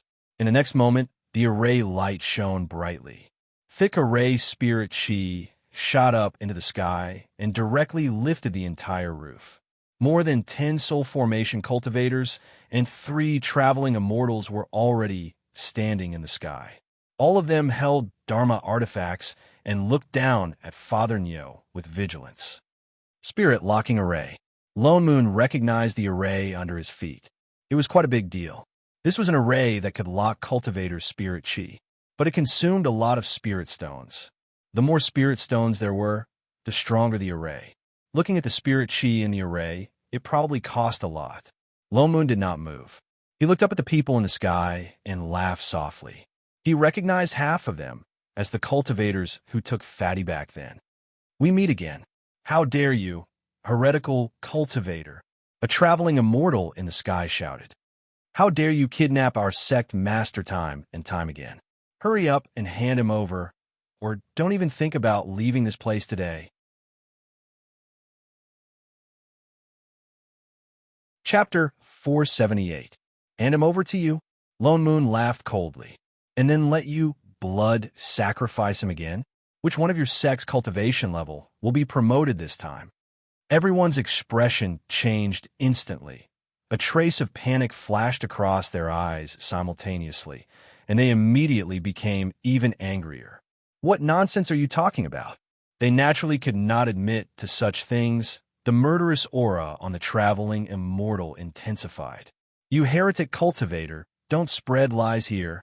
Whether I'm spreading lies or not, you know best in your hearts. Judging from their reactions just now, these people all knew about the blood sacrifice of the fatty. Thinking of this, his expression became even colder. Using other people's flesh and blood to increase your cultivation, you actually dare to call yourself a righteous sect? Ridiculous. Don't twist the truth here. Hurry up and hand over Huizhe. That person was so angry that his face turned red, and his gaze became even fiercer. What? You're not calling him Sectmaster now? Lone Moon's eyes darkened. Who is twisting the truth? Why don't you go back and ask that cultivator who just ascended to soul formation but was punished by heaven? Everyone was stunned, as if they were poked at something, and their faces turned pale. They must be thinking about the appearance of the divine dragon and the lightning punishment. Let me give you a piece of advice. If you do too many immoral things, one day you'll meet a cheat. Everyone's expression became more and more ugly. The traveling immortal's eyes wandered for a while, and then immediately said loudly, You don't have to be alarmist here. Your spirit chi has been sealed. No matter how powerful you are, don't even think about moving a step. Hurry up and hand him over. Is that so? Lone Moon smiled at that person, without a trace of panic on his face. No need to talk nonsense with them. The others finally seemed to be unable to wait any longer. Take them down first. Naturally, we'll be able to ask where Huizhe is. With that said, they directly mobilized their spirit chi to attack, and for a moment, the sky was filled with the light of spells. Lone Moon looked directly at I Ching and said, There's enough trouble today. I don't want to fight anymore. I'll leave Chef to you. Chef nodded, and after some thought, he added, compensation for food expenses. In your dreams, get lost. Oh, Master, I've tried my best. Shunning, evil capitalists. In the next moment, a terrifying pressure that they had never seen before suddenly enveloped the entire immortal city. Before the soul formation and traveling immortals in the sky could react, they felt the spirit chi in their bodies stagnate. The spirit chi that was originally circulating freely dispersed, and they fell from the sky like dumplings. Thud, thud, thud, thud. It smashed into the ground a few times and was so deep that it was impossible to dig it out, even if one wanted to.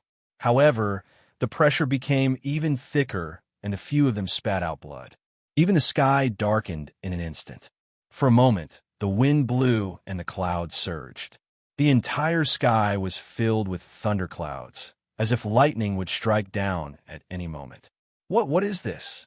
Everyone was shocked. They had never felt such a terrifying pressure. It was not from a soul formation cultivator or a traveling deity. They even subconsciously thought that it was not the pressure of a deity. Lone Moon rolled his eyes at Chef. Damn it. The moment he heard that he wouldn't be compensated for his food expenses, this fellow didn't even put in his effort to fight. He actually released his divine might directly. This was practically slacking off. He glared at the master and disciple, then stood up. The spirit locking array under his feet was still lit, but it did not affect him at all. He scanned the surroundings, and his eyes fixed on a figure hiding in the alley. A stream of spirit chi shot out and directly pulled the person over. It was the golden core cultivator who owed him spirit stones just now. Before that person could react, he was suppressed to the ground by the spirit locking array under his feet. Instantly, his face was full of fear. Say, Senior, spare me. Lone Moon walked a few steps closer, squatted down, and said in a low voice, "Let me ask you, the finished pills in the alchemy room, where did you buy them from?" What? That person was stunned and could not react for a moment. Answer me honestly, and I will let bygones be bygones. If you say anything false. He did not continue, but smiled even more amiably. I don't dare. He thought of the miserable state of those soul formation and traveling immortals just now, and his eyes became even more frightened. After thinking carefully about his question, he said, Pills. Oh, we're just a small pill shop under the Chi family. We don't have much profit, so we produce and sell everything ourselves. We make losses all year round. We buy the finished pills from alchemy masters from all over the world. The sources are all different, so we buy from whoever has it.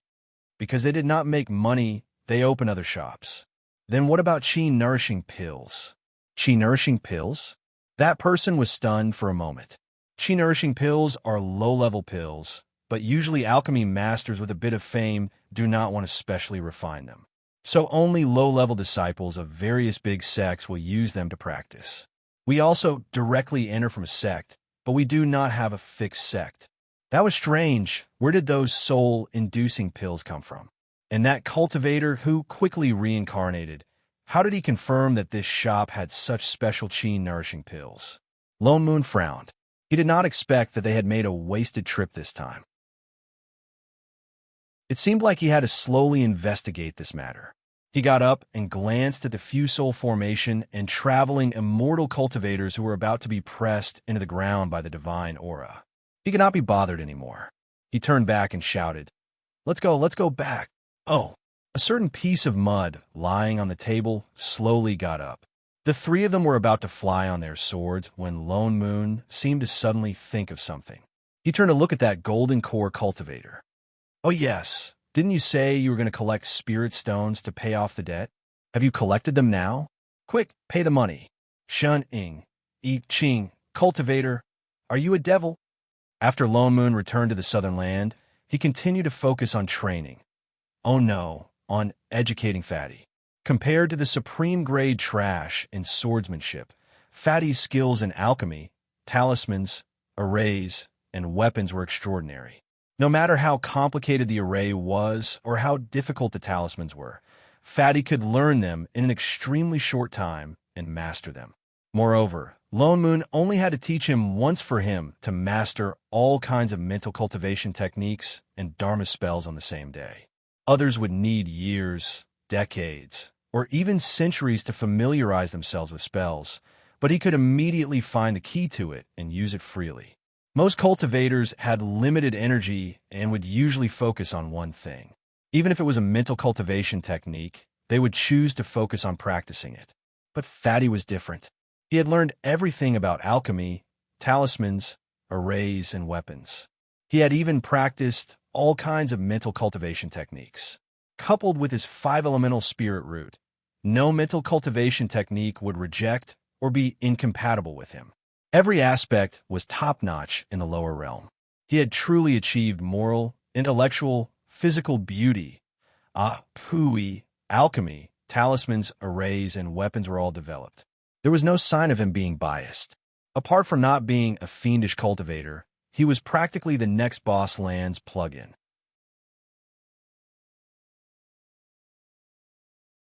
Chapter 479. Rabbit, who had been accompanying a certain someone through bitter cultivation, felt a little puzzled. When they first entered the sword array, Fatty was still a weakling who couldn't even pass one level. He was often chased by the sword chi in the array until he cried out in pain, and his cries could be heard throughout the entire 10-level sword array. Just a few years ago, he still secretly sympathized with his brother Fatty. thinking about how under great immortal Lone Moon's force training, his own cultivation was already improving rapidly, while Fatty was still at the same level. This was too pitiful. When Rabbit rose to the 9th level, Fatty was still in the low-level sword array. When it reached the 10th level, he was still in the low-level sword array. When it reached the 11th level, he was still in the low-level sword array. He originally thought that Brother Fatty really didn't have any cultivation talent and would probably struggle to survive in the sword array for the rest of his life. But he didn't expect that after leaving the sword array, things would suddenly take a sharp turn. When Fatty practiced the array cultivation, mental cultivation technique, Rabbit was at the 11th level. When he practiced the talisman cultivation technique, Rabbit was still at the 11th level. When he practiced the pill and artifact cultivation technique, Rabbit was still at the 11th level. Even one day, when he woke up one night, he actually found that Fatty had inexplicably become a soul formation cultivator, the aura of his body faintly pressuring him to the point of suffocation. Rabbit was a little suspicious that he had been hit by some sorcery, and thus missed such a big event. Otherwise, why did Brother Fatty advance a whole realm in one night? And not only did he not feel it, he didn't even hear the sound of the tribulation thunder. In just a few years, Brother Fatty mastered the 4 skills of pill, talisman, array, and artifact, as well as the 5 mental cultivation techniques of metal, wood, water, fire, and earth. And no matter which one he took out, he was at the top level in the entire cultivation world. As a cultivator of the lower realm, apart from sword techniques, Fatty basically had nothing to learn. The only higher level was immortal arts. Rabbit expressed that he was shocked. Fortunately, no matter how powerful he was, he lived under the demonic claws of great immortal Lone Moon. When he thought of this, he suddenly felt that everything was balanced. So when Fatty could finally graduate, Father Nyot arranged for the first graduation exam to refine 100 spirit swords to pay off the debt. He had to make up for the flying swords he had wasted back then. Oh, that's right. When Fatty was learning about pills, talismans, arrays, and weapons, he had written an IOU. He still had to pay them back in the future. Take it as a tuition loan. It was in this kind of negative asset situation that Fatty had, in just a few years, finally cultivated from a Fatty of more than 200 caddies to a big Fatty of more than 300 caddies. Lone Moon, I Ching, Shaning. That's right, he had gained weight again. Previously, it was already a ball. Ever since it reached the soul formation stage, it directly evolved into a hot air balloon. Even Lone Moon could not understand it. He had been abstaining from eating for the past few years. At most, Rabbit had smuggled a few carrots to him in the early stages. Later on, he did not even drink much water. How on earth did he manage to grow without substance? With his current physique, he didn't even need to use sword kinesis flight when he went out. All he had to do was pat the ground, and he would be able to bounce forward. Perhaps it was because Lone Moon had given him too much homework, but even Fatty's speed of weapon refinement had improved by leaps and bounds. In addition, flying swords were not like Dharma artifacts. No matter how high the grade was, it was still relatively easy to refine. Hence, his progress was very fast. Unfortunately, before Fatty had finished handing in his homework, someone came to the door first. Suddenly, a loud sound came from the originally peaceful southern land. Following that, a large number of spells lit up from the direction of the Spirit River. Accompanied by a series of roars, there were also a few faint familiar auras. Fatty, who was working hard on weapon refinement, shook his hand. His expression darkened. He turned to look outside the house. The flying sword in his hand that was just about to take shape broke with a crack. It was rare that it had become a useless sword. Master, just now that was Lone Moon frowned and looked down at the broken sword on the ground. He silently picked up a pen and added another line in his little notebook. The material for this sword is 10 spirit stones. This also counts. Great immortal, great immortal. Rabbit ran over hurriedly and said anxiously, "Not good. There are suddenly many high-level cultivators at the entrance of the southern land. They have already surrounded the outside. They are destroying the spirit river. Lone Moon nodded. It's about time. When Shun Ing and I Ching sneaked out to Immortal Bien City to buy food, they had already been discovered by the divine imperial sect. It was only a matter of time before they found the southern land. The reason why there had been no movement in the past few years was probably because they had been thinking of a way to enter the southern land. Master, Fatty turned to look at Lone Moon with a solemn expression, with a somewhat pleading tone. Go, settle it yourself. Lone Moon did not stop him. Fatty, this little cheat, had long reached the late stage of soul formation these years, but there were still no signs of him ascending. Those experiences in the past still became a knot in his heart. Now it was time to untie it. Fatty's eyes brightened, and his expression became more determined. He let go of the broken sword in his hand and took a step back. Then, he cupped his fists and bowed respectfully to Lone Moon. He said very seriously, Thank you, Master. He solemnly kowtowed 3 times. His aura instantly changed. It was as if all the softness and honesty of the past had been put away in an instant. Like a treasured sword that had been unsheathed, it instantly revealed its sharpness. This was the true appearance of a soul formation supremacy. Brother Fatty, are you going to deal with those people alone? Rabbit, who did not understand the truth, said with some worry. There are too many cultivators. The little demons have reported that there are dozens of soul formation cultivators alone. Just Fatty alone. Great Immortal and the others. Aren't they going to help? Brother Rabbit, thank you for taking care of me these days. Fatty smiled at it. Without further explanation, he turned and walked out the door. Rabbit looked at his receding figure, then looked at Lone Moon. His eyes turned in a daze. After a while, he gritted his teeth and pulled Fatty back, saying loudly, Wait, Brother Fatty, I'll go with you. Fatty was stunned. Brother Rabbit, this matter has nothing to do with you. You don't have to. We're all beaten together, brothers who eat carrots together. How can I watch you take risks alone? Rabbit patted his chest and said righteously, Besides, those human cultivators dared to invade my southern land. Do they think that I, a 12th level demon king, am a pushover? All these years, apart from cultivating, it was not that he did nothing else. At least he unified the entire southern land and became a true myriad demon king. Of course, it was with his mouth. Brother Rabbit, Fatty looked touched. After hesitating for a while, he finally nodded and said, All right, us brothers will go together. I'll summon the demon army right now. Only then did the two of them walk out together with a resolute and aggressive look. They had a sense of heroism. Just then, Lone Moon suddenly opened his mouth to add a sentence. After fighting, you still have to come back to hand in your homework. Same goes for Rabbit. Clang! The man and the rabbit stumbled and almost fell flat on the ground. In the next moment, they immediately stood up straight and sped up their footsteps to run away, pretending not to hear. Romance.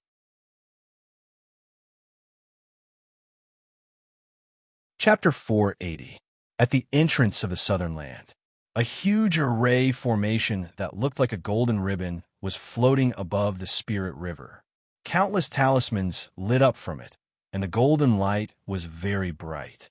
Every time the light grew brighter, the white mist above the spirit river became thinner. And every 2 meters near the spirit river, there was a cultivator setting up the array. At first, there seemed to be more than 20 of them. Each of their cultivation was not low. The lowest was at the early stage of soul formation. They were working together to destroy the spirit river in front of them. Behind these foreign cultivators stood countless cultivators. At a rough glance, there were several thousand of them, and they occupied the vast wasteland in front of the river. Some of them even stopped in the air on their swords. They were divided into several camps. There were hundreds of people standing together, and dozens of people at the least. Looking at their clothes, they all belonged to different sections.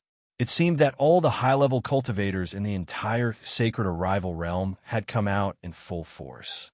The largest group was the Divine Imperial Sect cultivators who occupied the front. They had the most high-level cultivators. There were more than 10 soul formation cultivators, not to mention 5 traveling immortals. All of them frowned as they looked at the spirit river in front of them. The cultivators spent more than an hour before they worked together to stir up the entire spirit river. The white fog in front of them became thinner and thinner. The scenery of the southern land became clearer. When the white fog completely dissipated, everyone was ready to rush in. Roar, roar, roar, roar. Suddenly, dozens of beast roars sounded at the same time. Like thousands of thunder, the array formation shook. A gust of wind, mixed with a violent aura, swept towards the cultivators. The high-level cultivators of each sect hurriedly set up a protective array formation to protect their disciples. Only then did everyone see clearly that there was a large group of demon beasts standing on the other side of the river. And all of them were above level 8, and there were even level 10. Some were as strong as mountains, and some were in human form. At first glance, there were hundreds of them. Their eyes were filled with anger as they looked at the cultivators on the other side. They seemed to have been waiting for a long time. Perhaps it was the first time they saw so many high-level demon beasts at the same time. The cultivators' hearts sank. These demon beasts were obviously here to stop them. The leader of the divine imperial sect, traveling immortal Sun Yu, frowned even more. A hint of annoyance flashed across his eyes, but it wasn't because he was worried that they couldn't subdue hundreds of high-level demon beasts, but because if they were to fight, it would definitely take up too much time, and it would be detrimental to their search. Just as he was thinking, the herd of demonic beasts suddenly roared in unison and parted to the sides, opening a path. 2 men, one gray and one white, walked out. The man in white had a monstrous aura around him, and even the expressions of the soul formation cultivators present changed. This was a 12th rank demon king. As for the person beside him, it was a ball. No, it was a man as fat as a ball, and his facial features looked a little familiar. The eyes of everyone from Divine Imperial Sect lit up as they stared at the person on the right. Huize, Sun Yu shouted subconsciously. You bunch of human cultivators, how dare you barge in my southern land and destroy my spirit river? Are you tired of living? Do you want me to send you to hell? Rabbit snorted coldly. The demonic aura around him intensified, and he pounced towards the crowd. Sun Yu's eyes darkened, and he glanced at Fatty, who was standing beside the Demon King, before stepping forward and saying, Demon King, we originally had no intention to provoke a battle between the Demon and Beast clans, but you colluded with heretical cultivators, kidnapped our sect master, and hid here for several years. As a disciple of Divine Imperial Sect, how can we not care about what you do? With that said, he looked at Fatty again, and a hint of greed flashed across his eyes. Today, all the cultivators are gathered here. Hurry up and release our sect master. Otherwise, don't blame us for flattening the southern land. I'm not your sect master. Fatty's face darkened, and he felt that the word sect master was extremely disgusting. He said directly, Brother Rabbit didn't kidnap me at all, and neither did Master and the others. All these years, because of my special physique, you guys used me as a blood sacrifice time and time again, and used my flesh and blood to raise your cultivation. If not for Master and the others arriving in time last time, I would have died in the blood array long ago. Once these words came out, everyone was shocked, and they all looked towards the people of Divine Imperial Sect in the middle. Using the blood and flesh of living people to raise cultivation, such a shocking thing was completely unheard of. As the leader of the immortal sects, would Divine Imperial Sect really do such a thing? Sect Master, you are still inexperienced. Don't be fooled by those heretical cultivators. Sun Yu, however, didn't panic at all, and there was not even a hint of guilt on his face. Instead, he looked pained and worried. That heretical cultivator kidnapped you with impure intentions in the first place. That's why he would use these words to deceive you. Our sect is indebted to your ancestors. How can we do such a thing that is worse than beasts? Moreover, using blood and flesh as a sacrifice to raise cultivation is really absurd. How can there be such a strange thing in this world? Indeed, no matter how powerful the cultivators in this world were, they were only flesh and blood, Everyone was the same.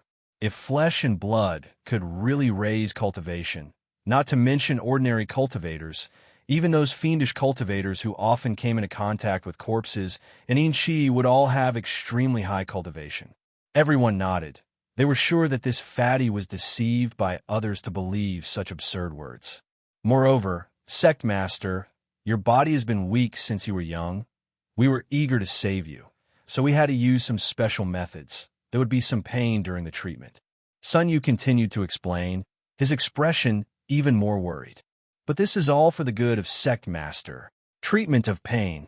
Fatty laughed out loud. What kind of serious illness do I have that I need to cut off my arms, cut open my abdomen, cut my flesh, and let out my blood once every 7 days? He suddenly felt that it was meaningless. Clearly, when Master saved him that day, he should have seen clearly what kind of demons they were. Why was it that until now, he still hoped that perhaps they would have that little bit of guilt in their hearts? Master was right. Some people did so many bad things that they wouldn't think it was a bad thing anymore. The principle of the world was never as hard as the fist. Forget it. The reason is no longer important. Fatty sighed.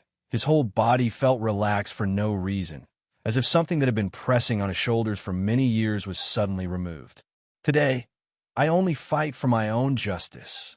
His eyes darkened. The aura of the soul formation stage was instantly released from his whole body, faintly overshadowing the aura of all the cultivators present. You have cultivation, that restriction.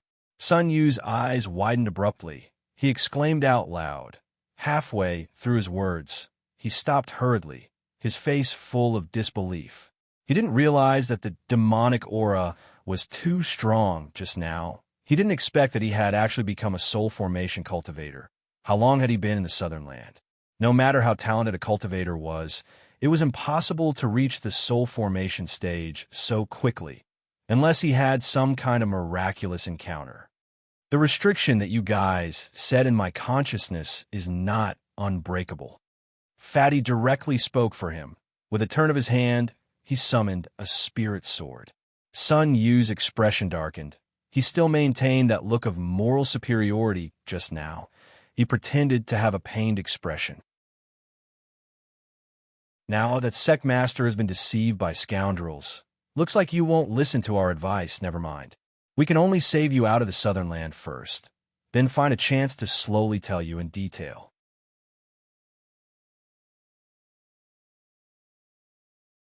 Chapter 481.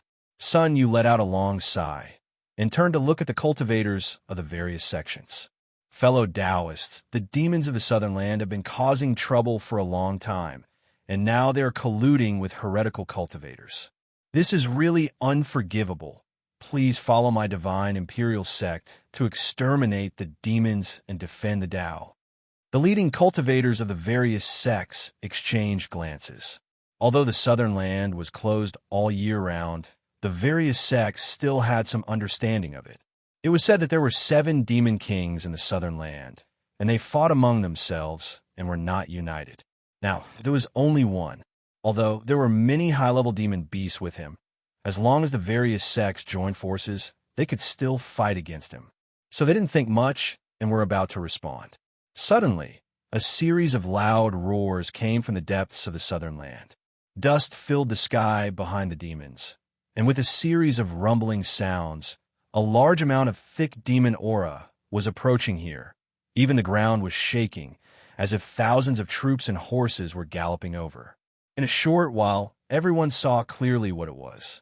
Demon beasts. It was countless demon beasts rushing over in a frenzy, densely packed together. Even the originally dense forest was pressed down. The demons and beasts were so densely packed that they couldn't see the end. Such a large beast tide, not to mention them. Even if all the cultivators of the entire Sacred Arrival world came, they might not be able to stop it. And at a glance, each demon beast cultivation was not low. When they got closer, they even found that there were 6 shocking demon auras in front of the herd. They were obviously 12th level demon kings. The 7 demon kings of the Southern Land were actually all here. If they joined forces, the various sects cultivators felt a chill in their hearts, and their faces turned pale. Fortunately, The demon beasts of the southern land had always been their own witnesses. It shouldn't be so easy for them to join forces. The sky full of demon beasts rushed all the way and only stopped in front of the Spirit River.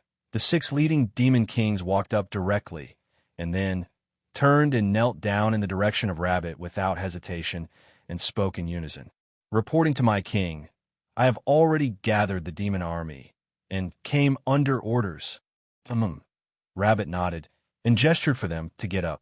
Thank you for your hard work, demon kings. This is our duty. I dare not say it was hard work. Leopard King, who had finally grown new claws, hurriedly replied. Lion King also said, guarding the southern land, demons have rules. That's right. The other demon kings also nodded. These human cultivators actually dared to invade our southern land, destroyed our Spirit River, and even dared to boast shamelessly in front of us, the myriad demon king. Do they really think our southern land is a pushover? As they spoke, they glared angrily at the cultivators on the other side of the river, as if they would have bitten them to death if their king had not given the order. Everyone, didn't they say that they didn't have a good relationship with the southern demon monarch? Also, when did they have 1,000 goblin king? The cultivators couldn't help but look at the rabbit at the front. They were clearly all at the 12th level, so why were the demon kings willing to serve that rabbit demon as their king? The cultivators' hearts sank. Suddenly, they didn't dare to act rashly. They couldn't help but feel lucky that they didn't have time to respond to Divine Imperial Sect's invitation to battle just now. It should be known that the cultivation of a 12th level demon king and a traveling immortal was not much different. Moreover, the demon race was naturally strong. They might not be able to gain the upper hand, not to mention there were 7 of them. Not to mention those 10th and 11th rank beasts. They did not even dare to look at the numbers. Everyone from Divine Imperial Sect paled, not knowing what to do. Brother Rabbit, Fatty said directly, today's matter is only between me and Divine Imperial Sect. It has nothing to do with others. There's no need to cause a conflict between the 2 races. Let us settle it ourselves. Brother Fatty, the rabbit panicked and wanted to say something. But looking at Fatty's determined eyes, it swallowed the words that were at the tip of its tongue. On the way here, Fatty had already explained his matter clearly to it. Naturally, it understood his thoughts, so it took a step back and turned to look at the cultivators of the various sections. Listen, I cannot pursue the matter of you trespassing into my southern land today. But my brother has to settle the score with Divine Imperial Sect. This has nothing to do with others. If others dare to interfere, then my demon race doesn't mind interfering as well. Its meaning was clear. It was Fatty's business to settle the score with Divine Imperial Sect. If others were to help Divine Imperial Sect, then they would fight. The cultivators of the various sects looked at each other for a while. No one dared to stand out easily.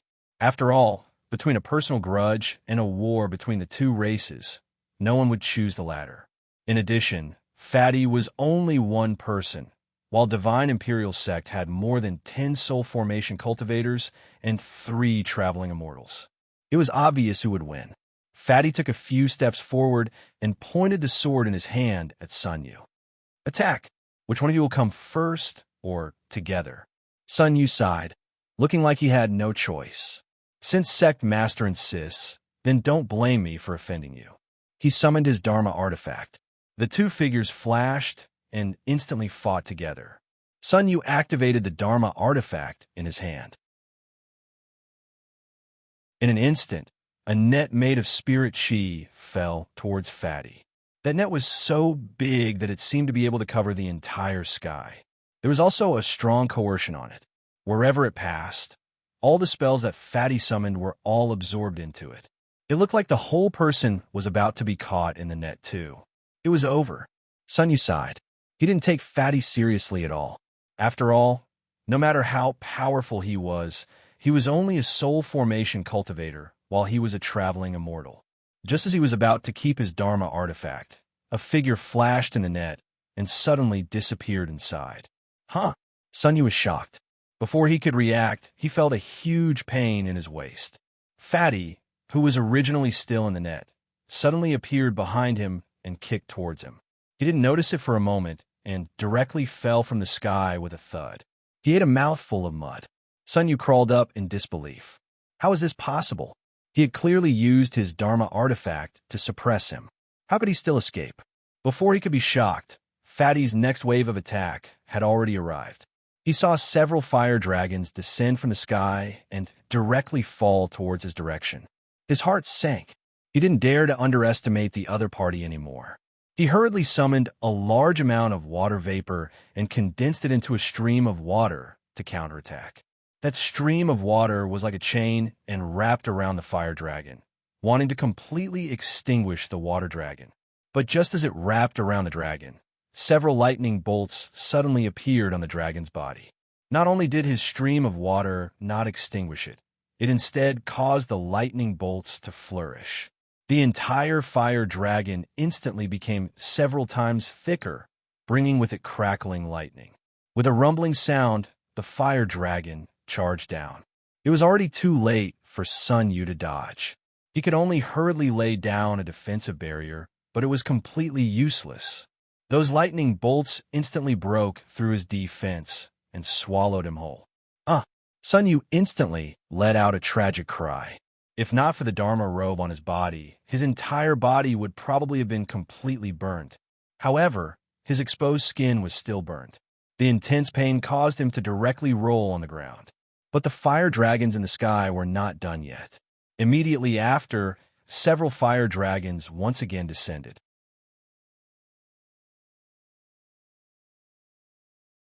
Chapter 482.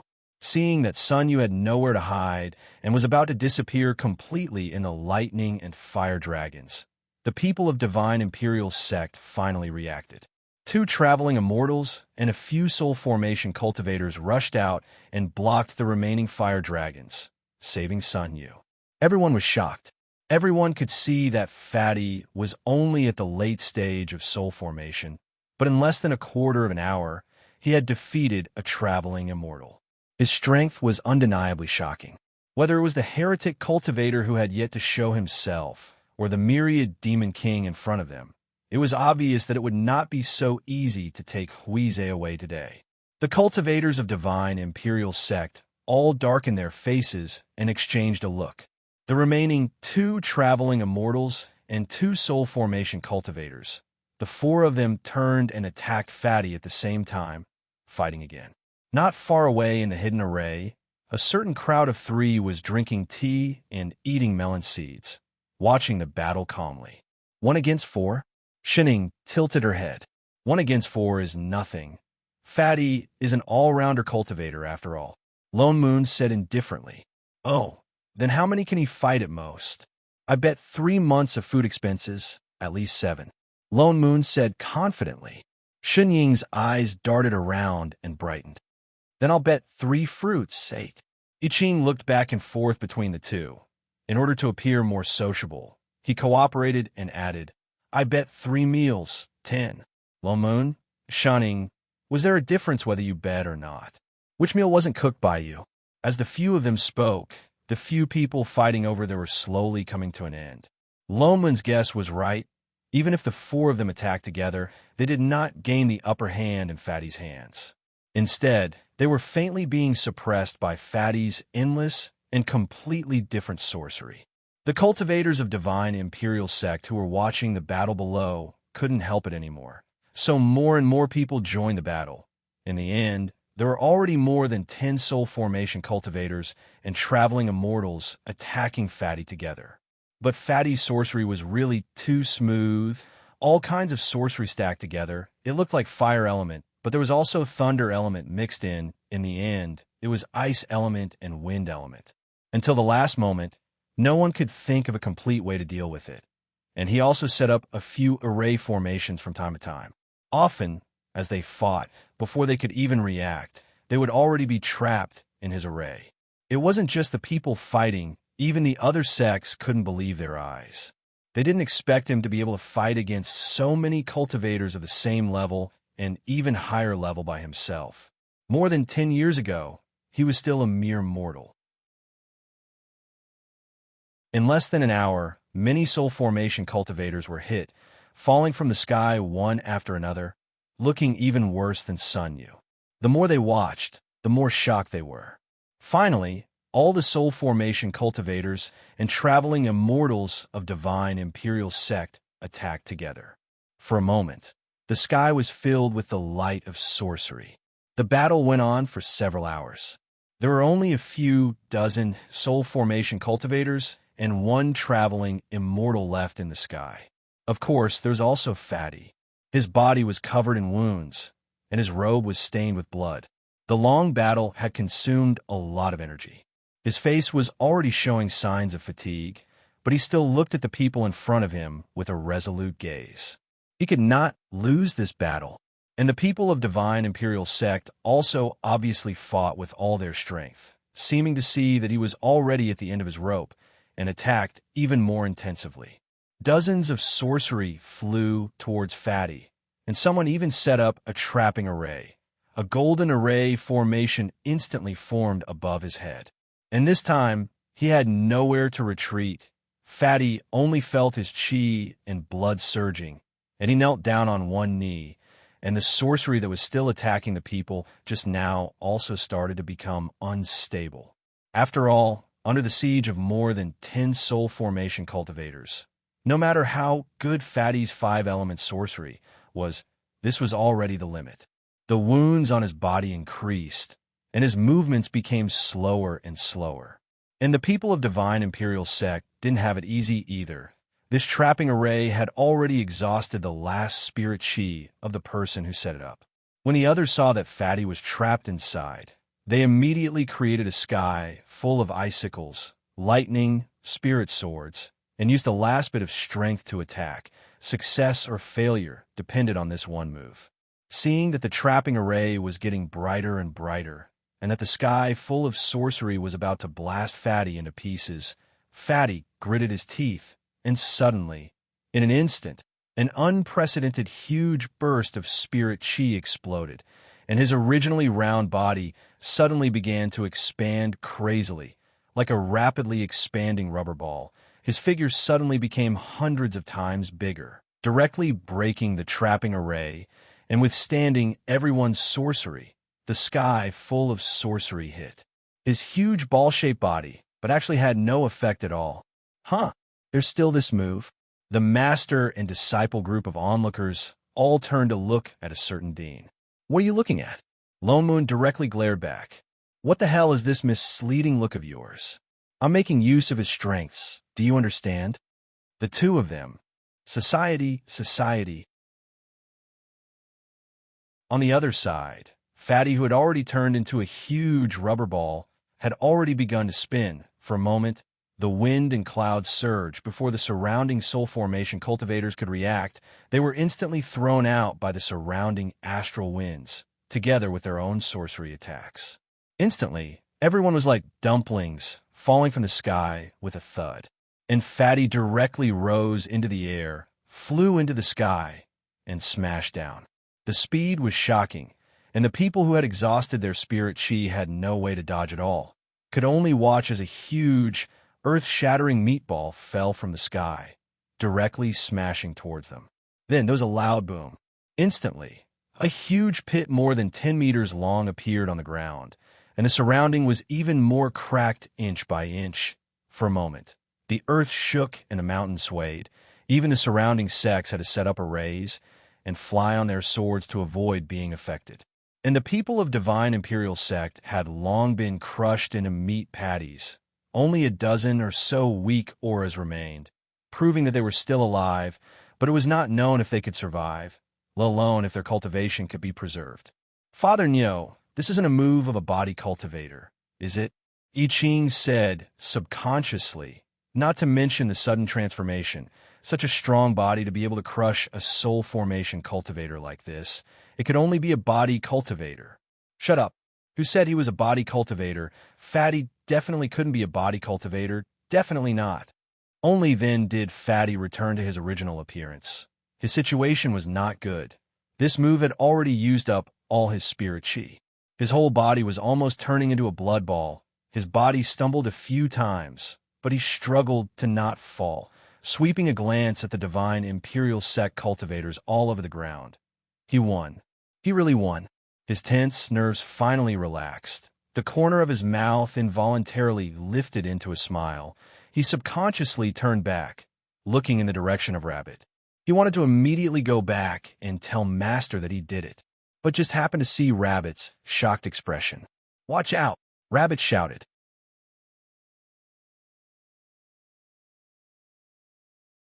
Chapter 483.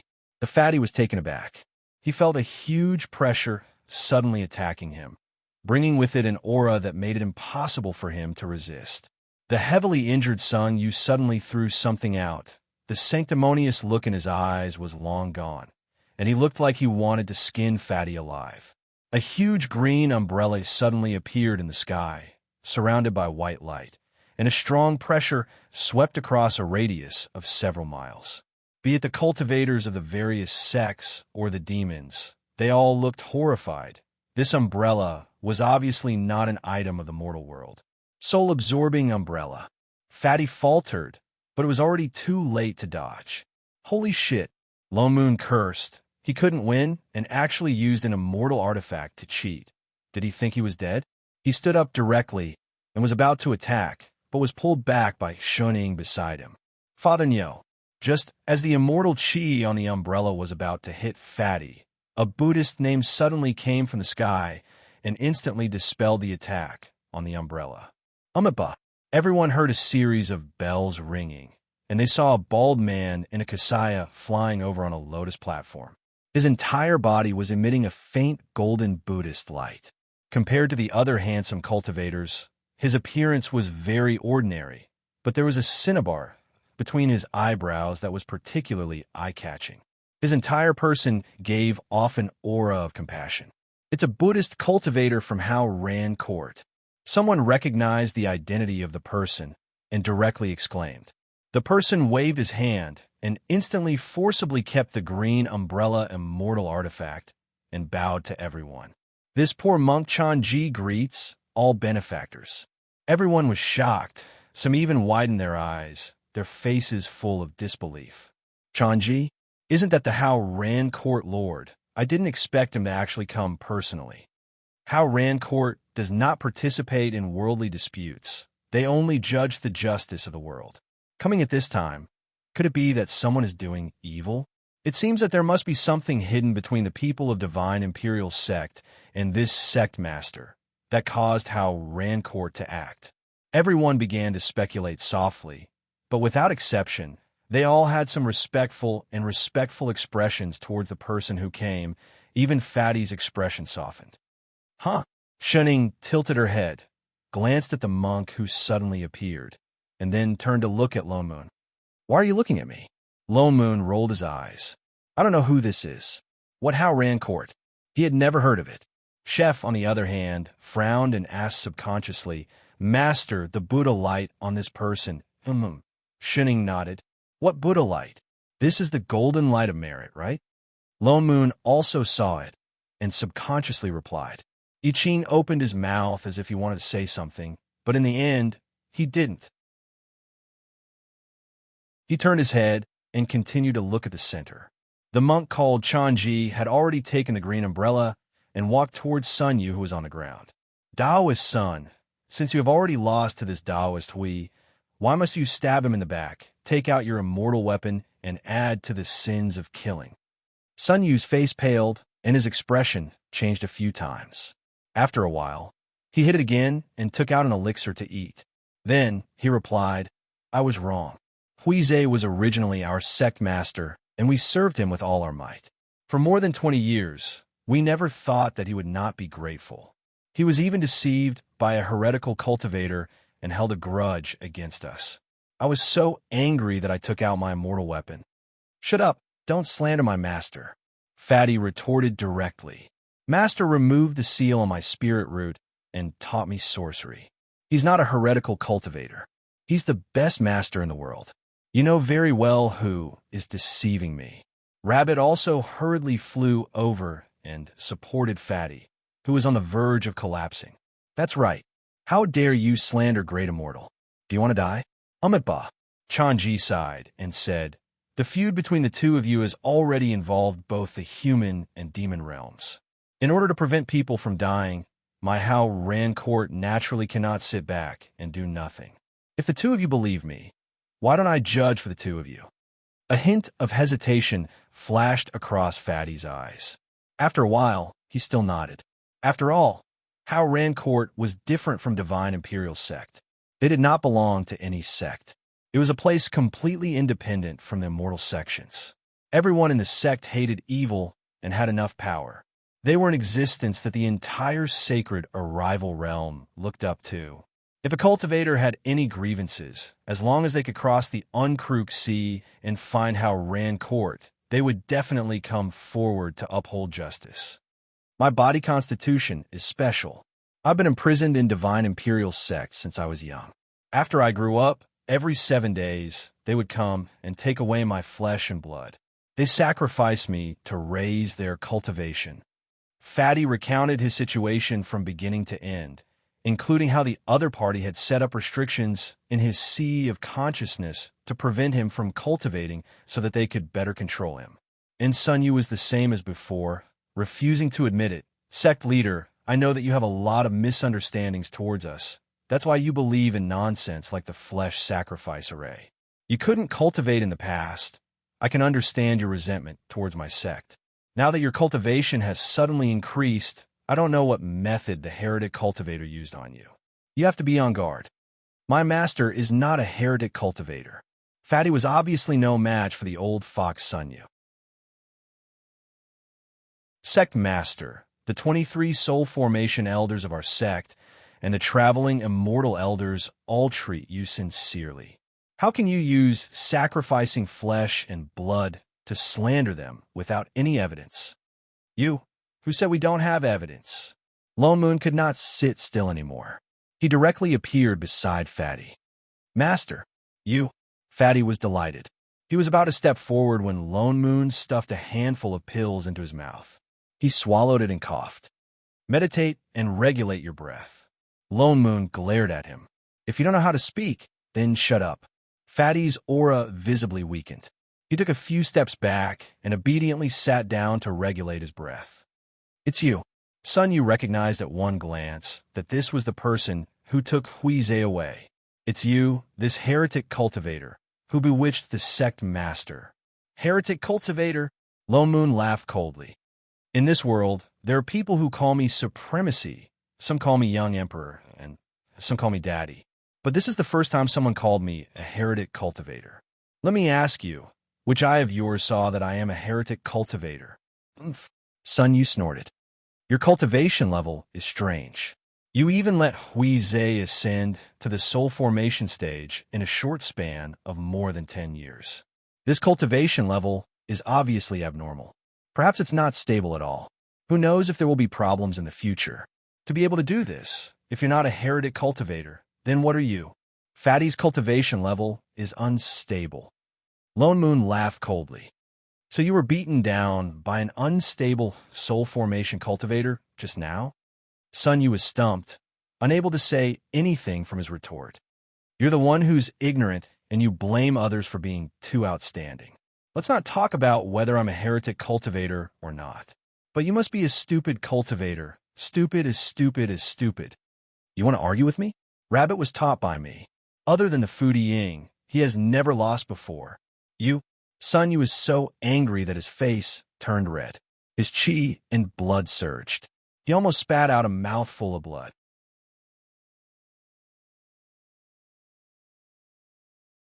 Chapter 484. Amitba. Chanji stepped forward at the right time and interrupted the two of them. "Fellow Taoist, I wonder what exactly do you mean by the evidence you mentioned just now? Is there any truth to it?" Lone Moon laughed coldly. "Of course." As he spoke, he took out a white stone. "This is an image recording stone." Chanji was stunned for a moment and instantly understood what he meant. Could it be that this stone records the truth? Lone Moon did not answer, and directly transmitted a bit of spirit chi to activate the image recording stone in his hand. Immediately, spirit chi gathered above the stone, and images appeared. It was the scene of the divine imperial sex promotion ceremony for that Yusu. He sat in a huge array, facing the heavenly lightning. In the next moment, the image flashed, and they arrived in a secret room.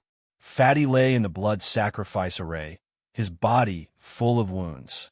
Blood flowed into the array and into the defensive array of the person going through the tribulation. All the sex expressions changed, and some even turned to look at Sun Yu in disbelief. This did not seem like what he said, the scene of Hui Zhe's weak body being treated. Ridiculous! A trace of panic flashed across Sun Yu's face, but he still defended himself loudly. How can such a brainless scene prove that we did it? Though Hui Zhe is in the blood array, there is no one else beside him. Who knows if you deliberately framed him? You don't want to admit it?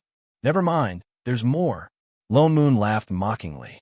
Indeed, in the next moment, the image changed and several figures appeared. It was the scene of 3 traveling immortals from divine imperial sect pressing Fatty into the blood array. This time it was not just an image but also a voice. The 3 people inside could be heard saying, Hui Zhe, you know that Yusu has been at the peak of nascent soul for many years, and his cultivation level has stabilized. It's time for him to advance, yet you sneaked out. The date of the promotion ceremony has been notified to all sects. It cannot be changed anymore. Now, you can only enter the array. Sai, we have no choice. Who asked you to be disobedient first? We didn't want to be so cruel. Yes, take this as a lesson for you. Next time, don't sneak out of the sect. As they spoke, they directly pushed the numb Fatty into the blood array. Then, they activated the wind blades, leaving deep wounds on his body that revealed his bones. For a moment, there was dead silence. Do you need more evidence? Lone Moon asked in return. These images were recorded after he saved Fatty using the Divine Race's backtracking technique. For this, he specially went back to Divine Imperial Sect secretly. He expected that they would definitely be useful in the future. There had to be surveillance footage or something. It was just that this spell had a time limit, so he could only see a little, but it was enough.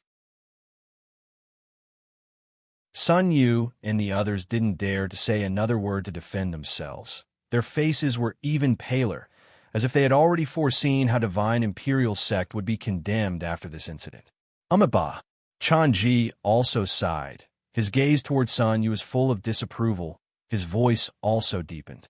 Fellow Taoist son, Divine Imperial Sect uses human flesh and blood to sacrifice to the array to raise their cultivation. Such a vicious act is no different from that of an evil demon. You people are not worthy of being called immortal cultivators. Benefactor Hui Zhe heavily injured all of you today. It can be said that it is fate. It is all because of the bad karma that you have created. Sun Yu was even more afraid to make sound. Chanji also continued, as the Lord of Hao Ran Court, I will definitely not condone your evil acts. From today onwards, within 3 months, Benefactor Sun, please go back and order the entire sect to abolish the cultivation that was raised through human flesh and blood, no matter if it is soul formation or traveling immortal cultivators. And within 300 years, the disciples of the sect are not allowed to leave the sect. This is to return justice to fellow Taoist Hui Zhe. Court Lord, Sun Yu was shocked, as if he wanted to refute. But if anyone has the slightest hesitation, Chanji did not wait for him to finish and continued. My Hao Ran Court will go to Divine Imperial Sect and personally execute it on your behalf. Sun Yu lowered his head, but didn't dare to argue anymore. Even the other people of Divine Imperial Sect all lowered their heads. But when the other sects heard this, a hint of joy flashed across their eyes. Divine Imperial Sect was known as the #1 immortal sect of the Sacred Arrival Realm. Naturally, it had the most disciples. Not allowing disciples to leave for 300 years, that meant that the other sects had 300 more years to develop. Who knows who would be #1 by then?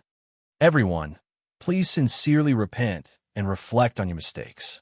Chanji put his palms together and called out the name of Buddha again. Lone Moon looked at this monk in confusion. He really didn't think that this monk who rushed out to say that he wanted to uphold justice really had some tricks up his sleeve. These cultivators actually really listened to him. They didn't even have the intention to fight back. Could it be that this so-called How Ran Court was really so prestigious? It was practically like the law enforcement agency of the immortal cultivation world. The relevant departments? Fellow Taoist Huizhe. Chanji turned to look at Fatty behind him, revealing a kind smile. Fellow Taoist body is special. I have cultivated for many years and traveled the world, but I have never seen such a special case, but I think this is not a good thing. Although fellow Taoist has already found justice, your days in the future will not be too peaceful. His meaning was very clear. As long as Fatty's body was not resolved, there would be people who coveted his flesh and blood. After all, flesh and blood that could directly raise one's cultivation. It was hard not to covet it. Fatty naturally knew this as well. His expression darkened. Fellow Taoist, if you don't mind. Chanji continued to suggest, you can follow me back to How Ran Court to stay temporarily. My sect is full of Buddhist cultivators. The last thing we can't stand is the smell of blood. To fellow Taoist, this must be the most suitable place? Once the storm has passed, you can come and go on your own. What do you think, fellow Taoist? How Ran Court? Lone Moon frowned. He subconsciously opened his mouth and said, where will Fatty go with you? All right. Before he could finish, Shuning suddenly appeared out of nowhere, directly agreeing to the monk's request. Chanji was stunned. He looked at Shuning, who suddenly appeared, subconsciously looked around. Where did this girl come from? He actually did not notice. Shuning, what are you doing? Lone Moon glared at her disapprovingly. Father Nyo, eating small animals all day will get boring. It's time for a change. Get lost. Why have you ever been so diligent? Shuning had already turned to look at the monk. I say, Master Deng, can I bring family and burdens to your house? She pointed at Father Nyo, then at herself and Chef. His surname wasn't Deng? Chanji was stunned. Then regained his senses, he put his palms together and said, since they are friends of fellow Taoist Huizhe, of course they can. Oh, then let's go. Shuning waved at Chef. Chef, quickly pack your things and let's go. Yes, master. No problem, master. I Ching looked around, remembering that he did not seem to have much to pack, so he casually picked up Fatty, who was meditating. Fatty. Rabbit.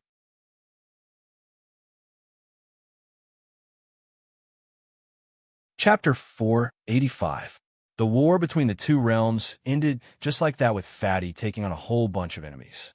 Shuning, Fatty, and the rest stayed in the southern land for 2 days before they officially decided to leave for How Ran Court. Rabbit was crying his eyes out. He held on to Fatty's hand reluctantly. Brother Fatty, you have to come back and see me. He even stuffed a few bags of carrots into Loman's hands. Eat when you're hungry. Remember to come back and look for me when you're done. Oh yes, don't let great immortal see you. Don't worry, Brother Rabbit. You're my best friend. I'll come back to see you when I'm free. Fatty looked reluctant as well. He quickly kept the carrots and patted his chest. No problem. Lone Moon, who had seen the whole thing. Why don't the two of you just get together? It's getting late. Fellow Taoists, let's go. Chanji looked at the sky and reminded them. Lone Moon nodded. Thinking of Fatty's weight, he did not choose to fly on his sword. Instead, he took out something and threw it out. Instantly, it turned into a huge spirit boat. It was snow white and emanated spirit chi. Under the sunlight, it shone with a colorful light. The deck of the boat was even more exquisite. It was obviously the product of burning spirit stones. Chanji silently stuffed the lotus seat that he had taken out halfway back into his pocket. Let's go. Lone Moon led the group onto the boat. He turned back to Chanji and said, Court Lord Chanji, please lead the way. Of course. Chanji nodded. He walked forward and gave Lone Moon the general direction of How Ran Court. Lone Moon set the direction of the immortal boat and took the opportunity to chat with Chanji. He also asked him about the basic situation of How Ran Court. Coincidentally, How Ran Court was on the uncrooked sea east of the southern land. It was much faster to go there from the southern land than from the outside. The uncrooked sea was filled with astral winds all year round. It was also a place full of yin qi. That was why cultivators usually did not enter the uncrooked sea. But how Rancourt was a Buddhist sect. Buddhist cultivation techniques were especially effective against yin and evil things. That was why they were the only sect on the uncrooked sea. They lived far away from the world. It was also because Buddhist cultivators cultivated with merit that their disciples were all highly skilled in Buddhist Dharma. Although their combat ability was not as good as sword cultivators, their merit was different from ordinary cultivators' techniques. The heavenly Tao was extremely stingy with merit. Even if they accumulated it for many lifetimes, they might not be able to accumulate much. One could tell just by looking at Yun Hung previously. He had saved the world several times in a row and saved thousands of living beings. That was why he had so much merit. Moreover, after Songrun was reborn, they were all taken away. It was obvious how difficult it was to cultivate merit. However, merit was very beneficial. The heavenly Tao would be biased towards people with merit, specifically in terms of luck. Moreover, merit could prevent evil from invading, and in the later stages, it was even possible to cultivate the golden body. There was another hidden benefit.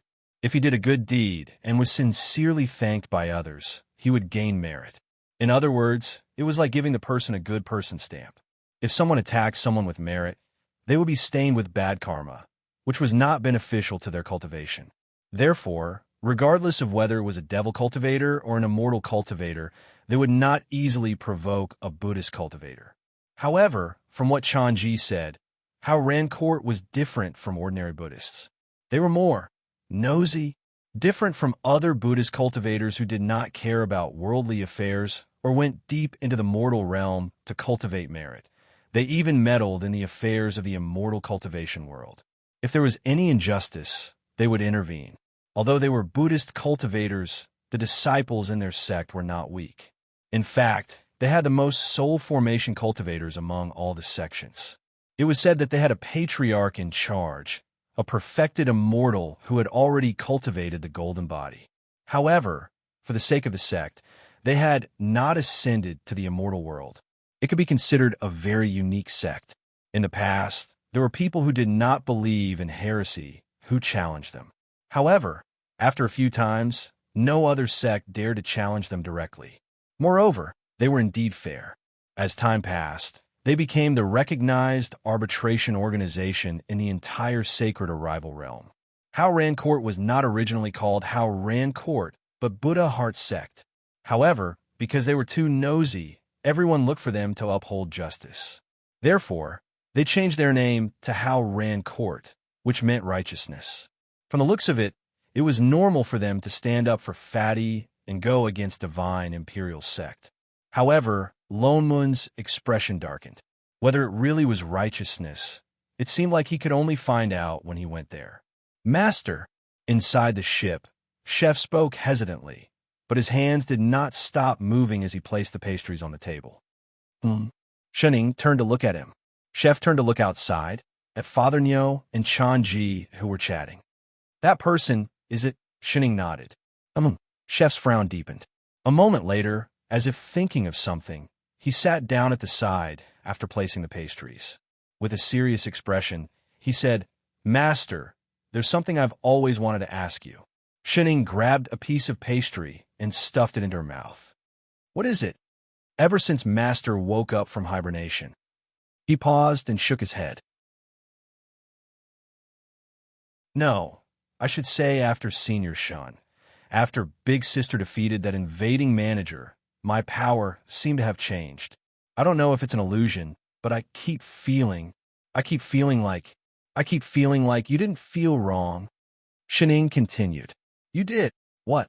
Chef jumped to his feet in shock. Shening thought for a moment, then continued. This matter is more complicated. I should say that this was the original plan of this plane. Now it's just going back to normal. Then Kai Tion and the others. That's why my sister said they were messing around blindly. If that's the case, what about you, Master?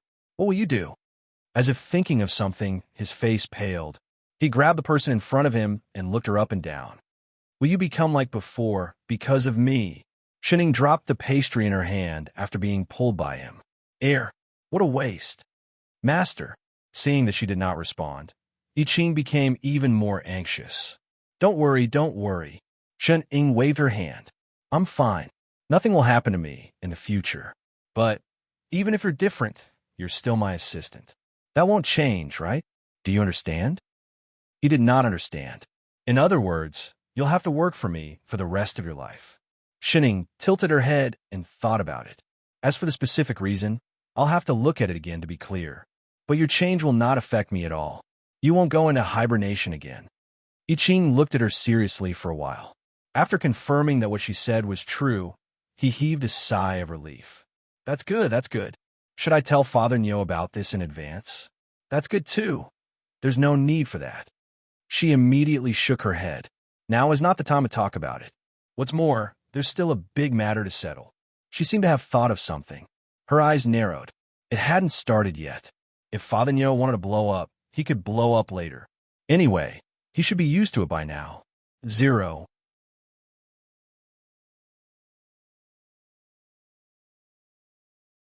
Chapter 486. Yes, Master. No problem, Master. Chef nodded obediently, pretending that he didn't know anything. He turned to look outside, at a certain someone who was still chatting happily with Chanji. Then he glanced at Shen Ying, who was right in front of him. For some reason, he blushed. All of a sudden, he pulled her over and with lightning speed, lowered his head and kissed her on the lips, leaving her in a split second. Then, his face turned as red as an exploding tomato. He subconsciously licked his lips. It tasted like osmanthus cake. Master is so sweet indeed. Shen Ying, can't you be more serious when kissing? Do you think we're playing house? Master, I'm going to cook first. Before she could finish, Chef held his flushed face and turned to run for his life. Because he was in such a hurry, he even tripped over the doorsill. His leg turned, and he directly knocked Fatty, who was coming towards him, to the ground. In the next moment, he immediately got up and turned to leave. Lady Shun followed Daoist Chef. Fatty, who almost had a nosebleed, sat on the ground, clutching his nose in confusion. Shen Ying sighed. He had meat to eat, but he insisted on drinking broth. Is he stupid? Fatty was even more confused. Why did Miss Shin suddenly become so unfathomable? Lone Moon and the others flew for 3 whole days before they passed through the southern land and arrived at the uncrooked sea. Chanji was right. There were strong winds and in-chi all over the sea. Ordinary Dharma artifacts would not be able to pass through. Fellow Taoist Lone Moon. He took out his own lotus seat and was just about to remind everyone of the dangers of the sea.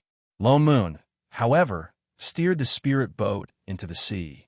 The moment they entered the uncrooked sea, a transparent protective array rose up around the spirit boat, enveloping the entire immortal boat and blocking the strong winds and in-chi outside. Not even a slight breeze could enter the boat. What did you say? Lone Moon turned to look at Chanji. No, nothing. Chanji silently stuffed his lotus seat back into the lotus seat. He suddenly felt embarrassed for the second time. The spirit boat sailed on the uncrooked sea for another 2 days before they arrived at Hao Rancourt. From afar, a golden light flashed across the horizon. The originally dark and gloomy uncrooked sea seemed to have been split apart by something. A majestic mountain floated on the surface of the sea. On top of it, there were countless golden palaces that emitted a faint golden light. It was as if a bright lamp had been lit in the middle of the sea. It was exceptionally eye-catching. As they got closer, they realized that it wasn't that the palaces were originally golden, but that they were surrounded by a faint layer of Buddhist light, which made them golden. Fellow Taoists, we've arrived, Chanji said with a friendly smile. Lone Moon then controlled the spirit boat to fly in and stop in the square of a huge hall. As soon as he got off the boat, he heard a faint Buddhist voice coming from the hall. Compared to the extravagance of the other sect masters, Chanji was much more low-key. Even on the square, there were only 2 Buddhist cultivators who came to welcome them. Chanji stepped forward to speak to the two disciples. A moment later, he turned back to look at Lone Moon anxiously and said, "Something has happened in the sect. I have to rush over to deal with it. Fellow Taoists, you must have had a long journey. Why don't you rest in the guest rooms first? I will go over later and show you around Ran Court. What do you think? Since it's urgent, Court Lord, please go ahead. There's no need to mind us." Lone Moon nodded politely. Chanji then instructed the two disciples beside him to lead them to the guest rooms. Lone Moon looked at the two Buddhist cultivators in front of him. He realized that their cultivation levels weren't very high. They looked like they had just reached the golden core stage. Judging by their bone age, they didn't seem very old either. However, there was already a faint layer of golden light surrounding their bodies. However, to be able to train by the court lord's side, they must be quite talented. Fellow Taoists, are you two disciples of Court Lord Chanji? Lone Moon asked casually. The two of them paused and turned to look at him. Then, they answered respectfully, "Supremacy, we are just ordinary disciples guarding the mountain in Ran Court. We are not the Court Lord's disciples." "Oh." Lone Moon's eyes narrowed. "I see that the two of you are quite talented, but you are just ordinary disciples. Ran Court is indeed an impressive place. Even the disciples under your sect are so outstanding. Supremacy, you flatter us." The disciple bowed politely. Although he spoke modestly, his eyes unconsciously became a little warmer, and there was even a little bit of glory in them, as if this kind of praise was only natural. "Esteemed guests, we have arrived at the guest rooms." The two of them stopped outside a quiet courtyard. The Buddhist cultivator on the left took out a restriction token and hung it outside the courtyard door. Instantly, there was a flash of light. The courtyard door opened automatically, revealing a small building inside. "Esteemed guests, please enter. We will not disturb your rest any further. Thank you for leading the way. This is my duty." The two of them bowed again before turning around and leaving.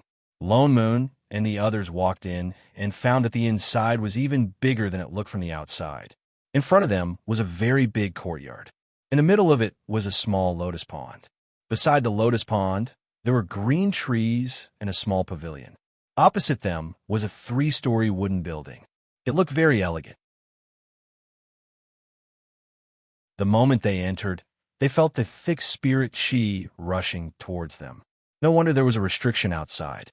The spirit chi in this small courtyard was comparable to that of ordinary cultivation cave abodes. "It looks like we will have to stay here for a while." Lone Moon turned to look at them. "There are quite a lot of rooms here.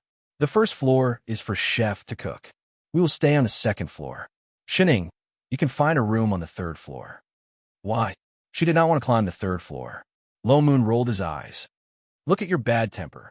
If we don't stay away from you, you will tear the building down. If you don't stay on the top floor, who will? Yeah, so troublesome. Why must there be a third floor?" "Shut up." He glared at her. After thinking for a while, he added, "At most, I will set up a transportation array for you on the first floor." Oh, he should have said so earlier if there was an elevator. "Let's go and tidy up first." Lone Moon then walked towards the small building. Chef also took out his kitchen utensils and prepared to change the kitchen. He had just taken a few steps when he realized that Shan-Ning was standing in the same spot. "What are you doing?" "Father Nyo, what is that?" She suddenly pointed to the pond in the courtyard. Lone Moon took a look and answered, "A lotus. But it should be a spirit lotus for it to grow in such a place." "Oh," Shan-Ning replied. "This pond doesn't seem as clean as the river where the rabbit lives." "Nonsense. The southern land is a spirit river.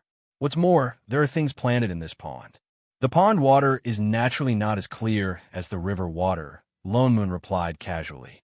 Seeing that she still did not want to move, he could only drag her all the way up. "The transportation array can only be set up later. This time you climb up for me."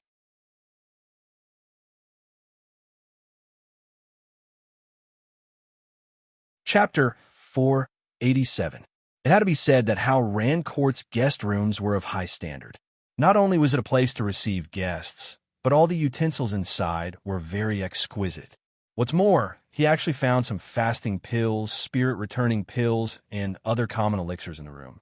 Lone Moon glanced at the elixirs, then turned to I Ching. Chef, what do you think of this Hao Rancourt? Did that Chanji really want to help Fatty, or did he have other motives? I Ching frowned and poured a cup of tea for Shanning, who was sprawled on the table. Don't trust him completely. No, Fatty retorted subconsciously, without a hint of suspicion. Isn't Hao Rancourt the fairest place? And Master Chanji blocked the immortal artifact for me just now. He doesn't look like a bad person. Master, I think they don't. Fatty's voice became softer and softer under Lone Moon's gaze. Finally, he shrank into a ball, feeling wronged. Someone so stupid that he was sold by Divine Imperial Sect for decades. With your intellect and judgment, what right do you have to speak? His heart hurt. He missed Brother Rabbit. Lone Moon ignored him and turned to continue speaking to Chef. I think this Chanji's timing is too coincidental. He didn't come earlier or later. He just had to come when Fatty was beating up Divine Imperial Sect. Although on the surface, he was indeed on Fatty's side, and Divine Imperial Sect also paid a price. But he still felt that something was strange about this. If he has other motives, what are they? I Ching asked. This was something that Lone Moon could not figure out. The only thing that people coveted about Fatty was his special physique. Buddhist cultivators cultivated merit and could not kill. They could not be tainted by the smell of blood.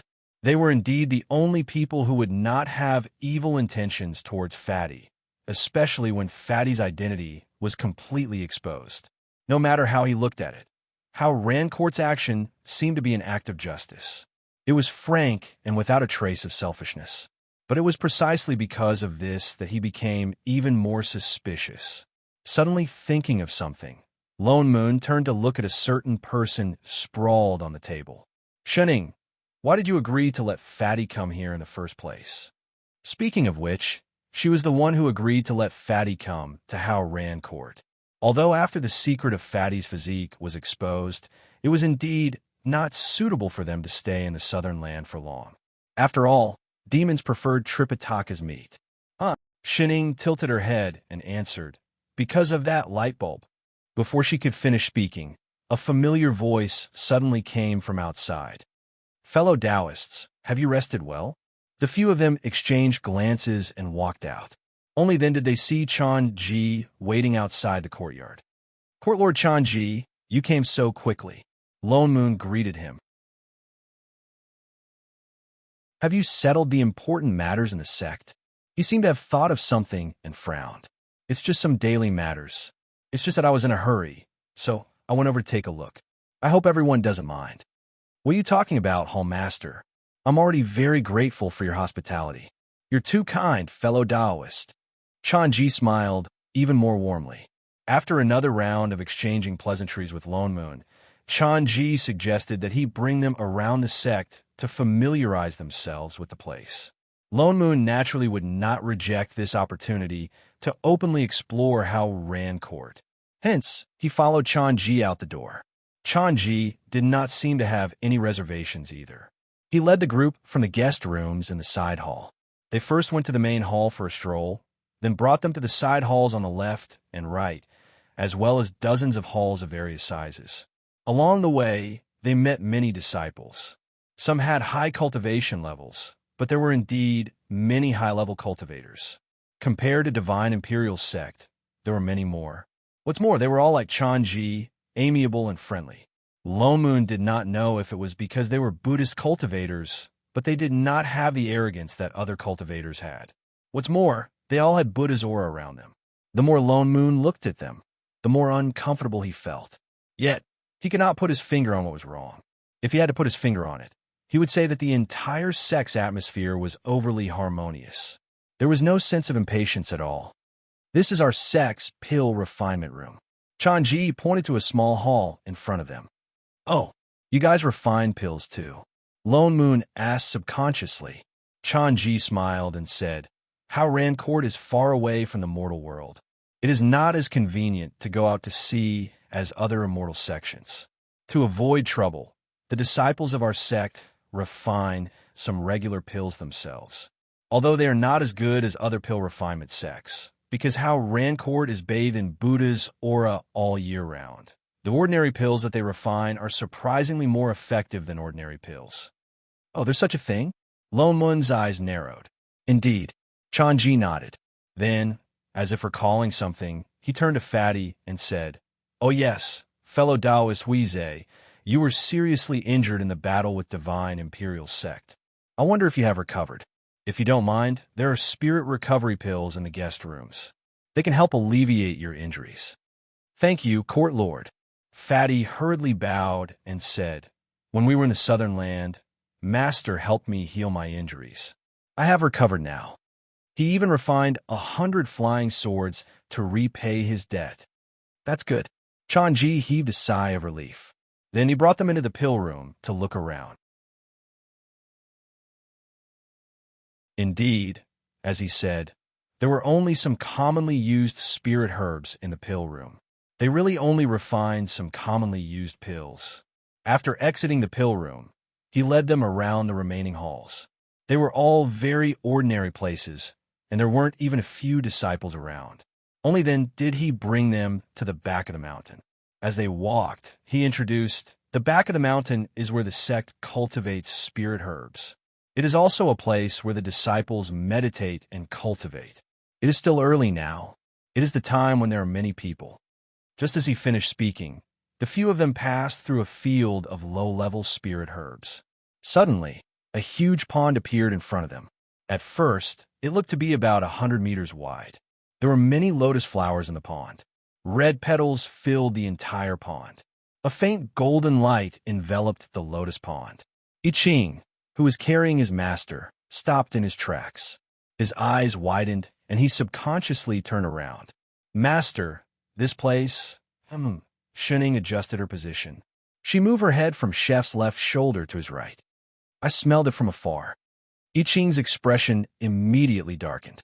The three people in front did not notice the people behind them.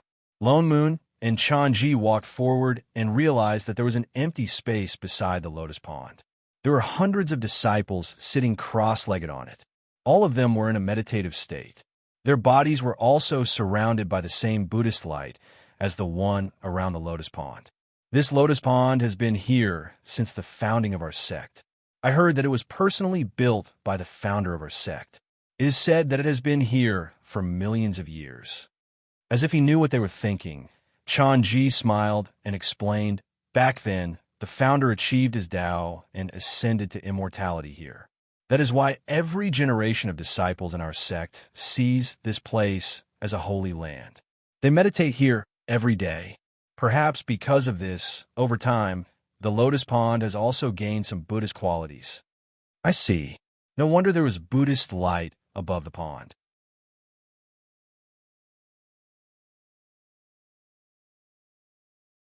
Chapter 488.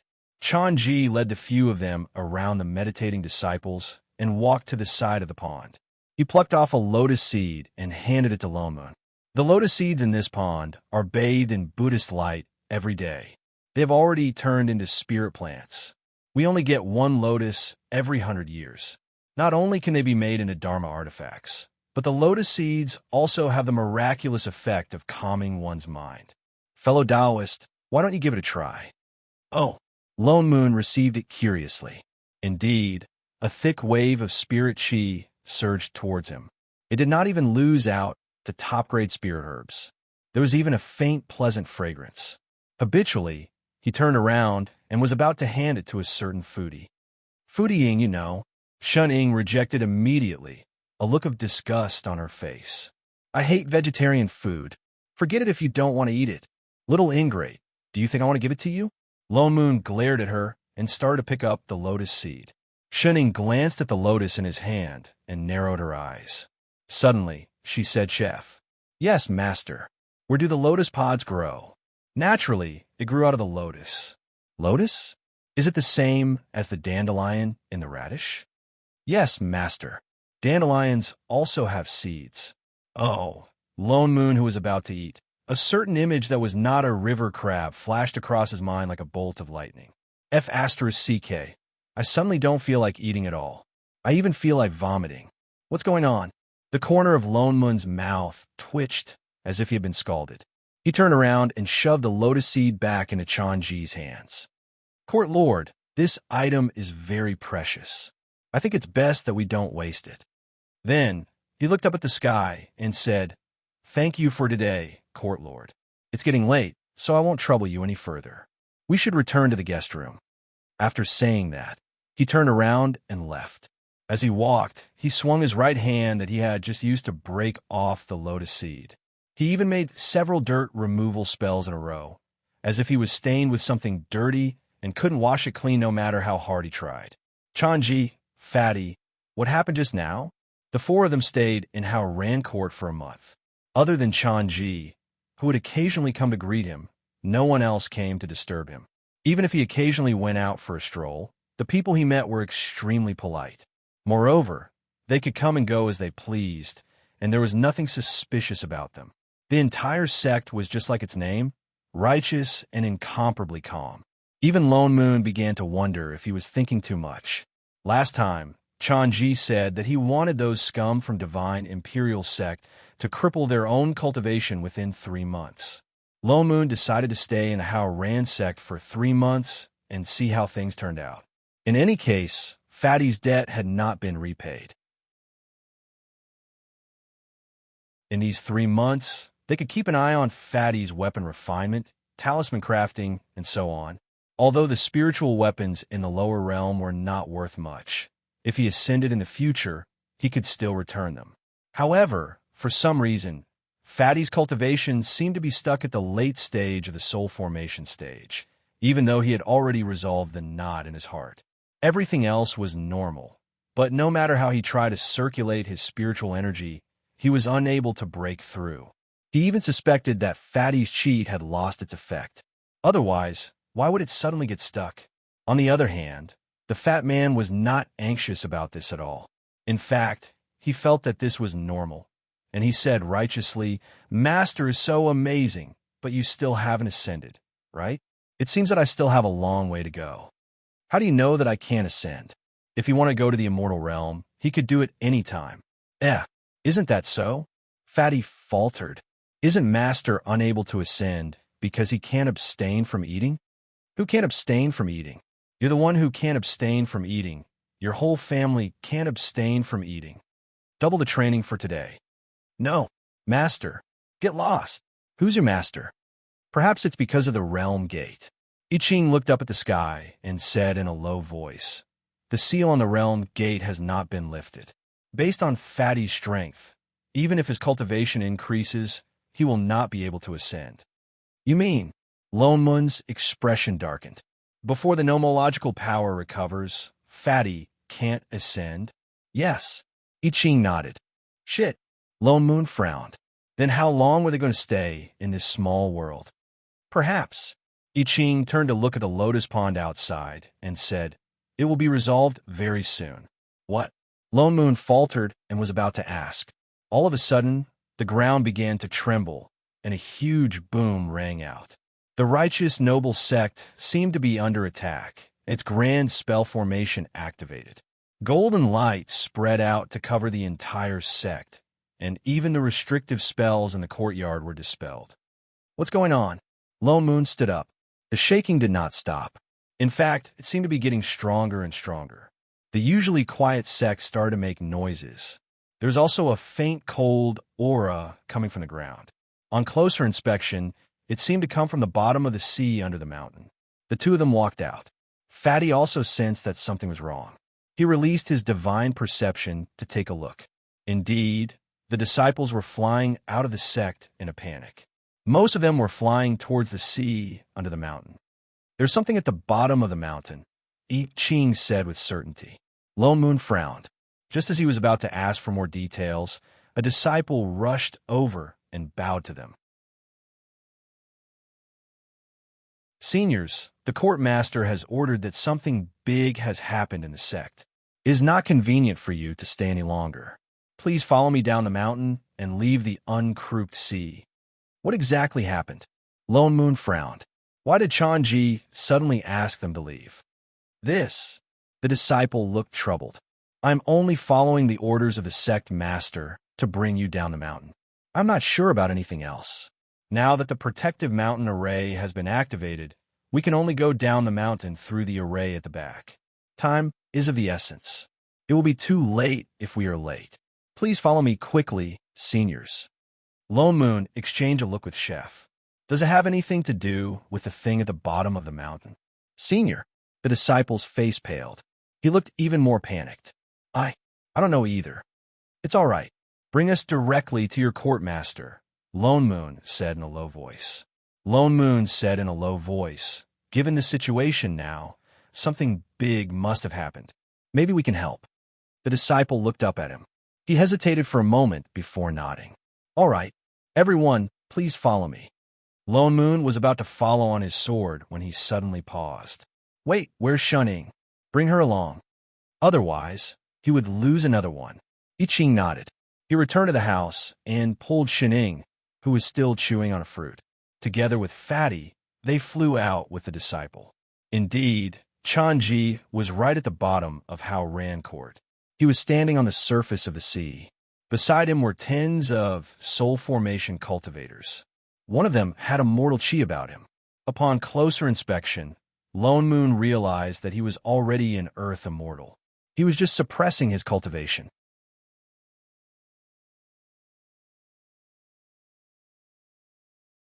Chapter 489. They seemed to be working together to maintain an array formation. It was a very complicated multi-layered array formation. Lone Moon looked at it for a long time before he recognized that it was a large-scale seal. However, the array formation was not very strong, and it seemed to be on the verge of breaking. There was also a trace of cold aura that was constantly seeping out of it. They were working together to suppress the array formation, as if to prevent the thing inside from escaping. However, it was obvious that they were not strong enough. The cold aura seeped out of the array formation more and more. The thing inside was hitting the array formation again and again. Every time it hit, the entire Hao Ran sect shook. Lone Moon frowned and turned to the person beside him. Fatty, go and help them. Yes, master. Fatty immediately rushed over, as if he could not wait any longer. He was good at array formations. Naturally, he knew where to start. He found a direction and conjured a seal to set up the array. He channeled his spirit energy into the array and worked with the others to complete it. Why are you? Chanji looked surprised. He glanced at Fatty, then turned to look at Lone Moon and the other two. Focus on setting up the array. Lone Moon reminded him. The array formation is not complete yet. Chanji finally reacted. He hurriedly turned to look at the array formation. With Fatty's help, the pressure on everyone lessened. The cold aura seeping out of the array formation also gradually disappeared. In less than half an hour, the clashing of the array formation slowly stopped. The sea also became calm again. The light of the array formation slowly dimmed. Thank you for your help, fellow Taoist.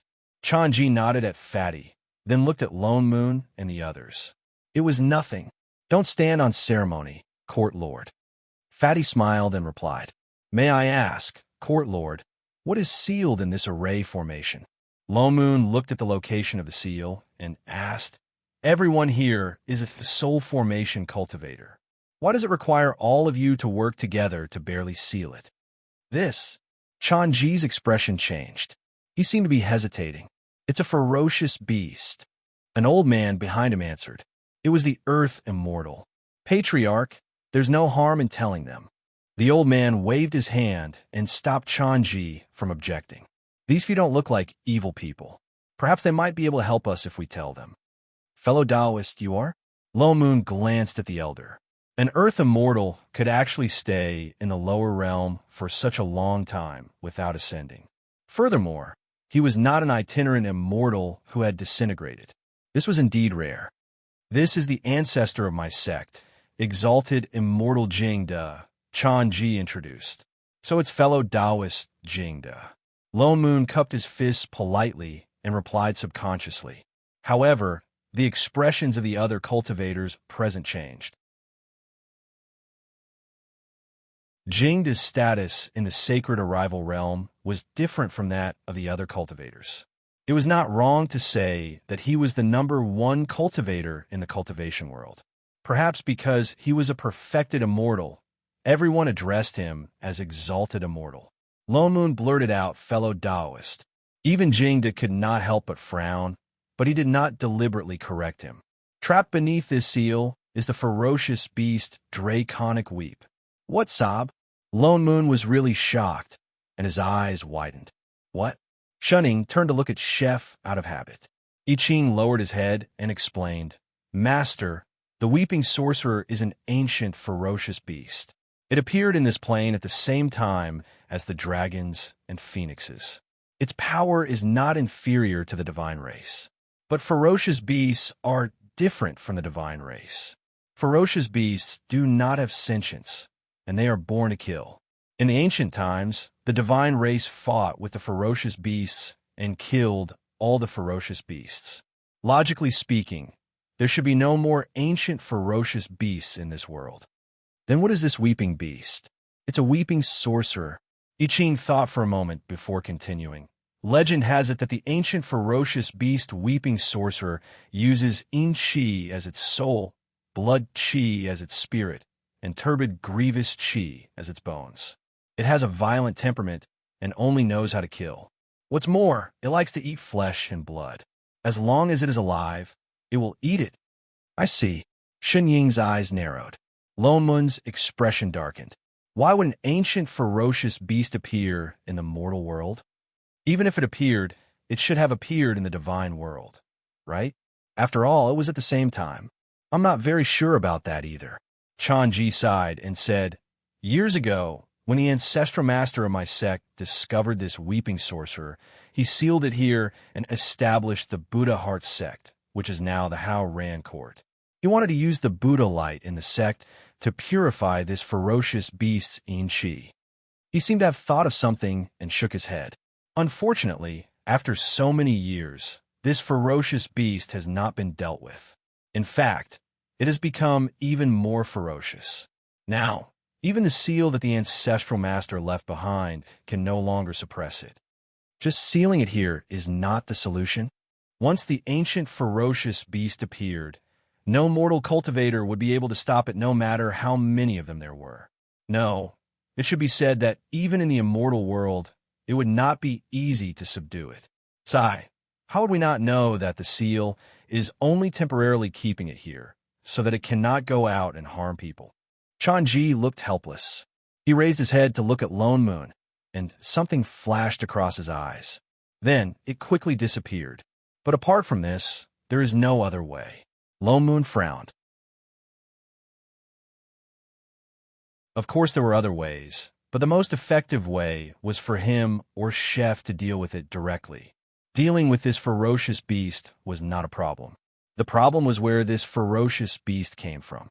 Why would a creature that was already extinct in the divine world appear here? It's just that the power of the seal is getting weaker and weaker, while the ferocious beast is getting stronger and stronger. What's more, this is already the 3rd time in recent times. It wants to break through the seal. It looks like the seal will be completely broken soon, unless... Chanji seemed to have thought of something and immediately shook his head, his expression troubled. A moment later, he turned to the few of them and said, "Fellow Taoists, at the end of the day, this is a matter for the Hao Ran court. It has nothing to do with you. It's no longer safe here. Everyone, please leave as soon as possible." Lone Moon's expression darkened. Before he could speak, Fatty beside him spoke up in a righteous tone. "Now is such a critical time. How can we stay out of this?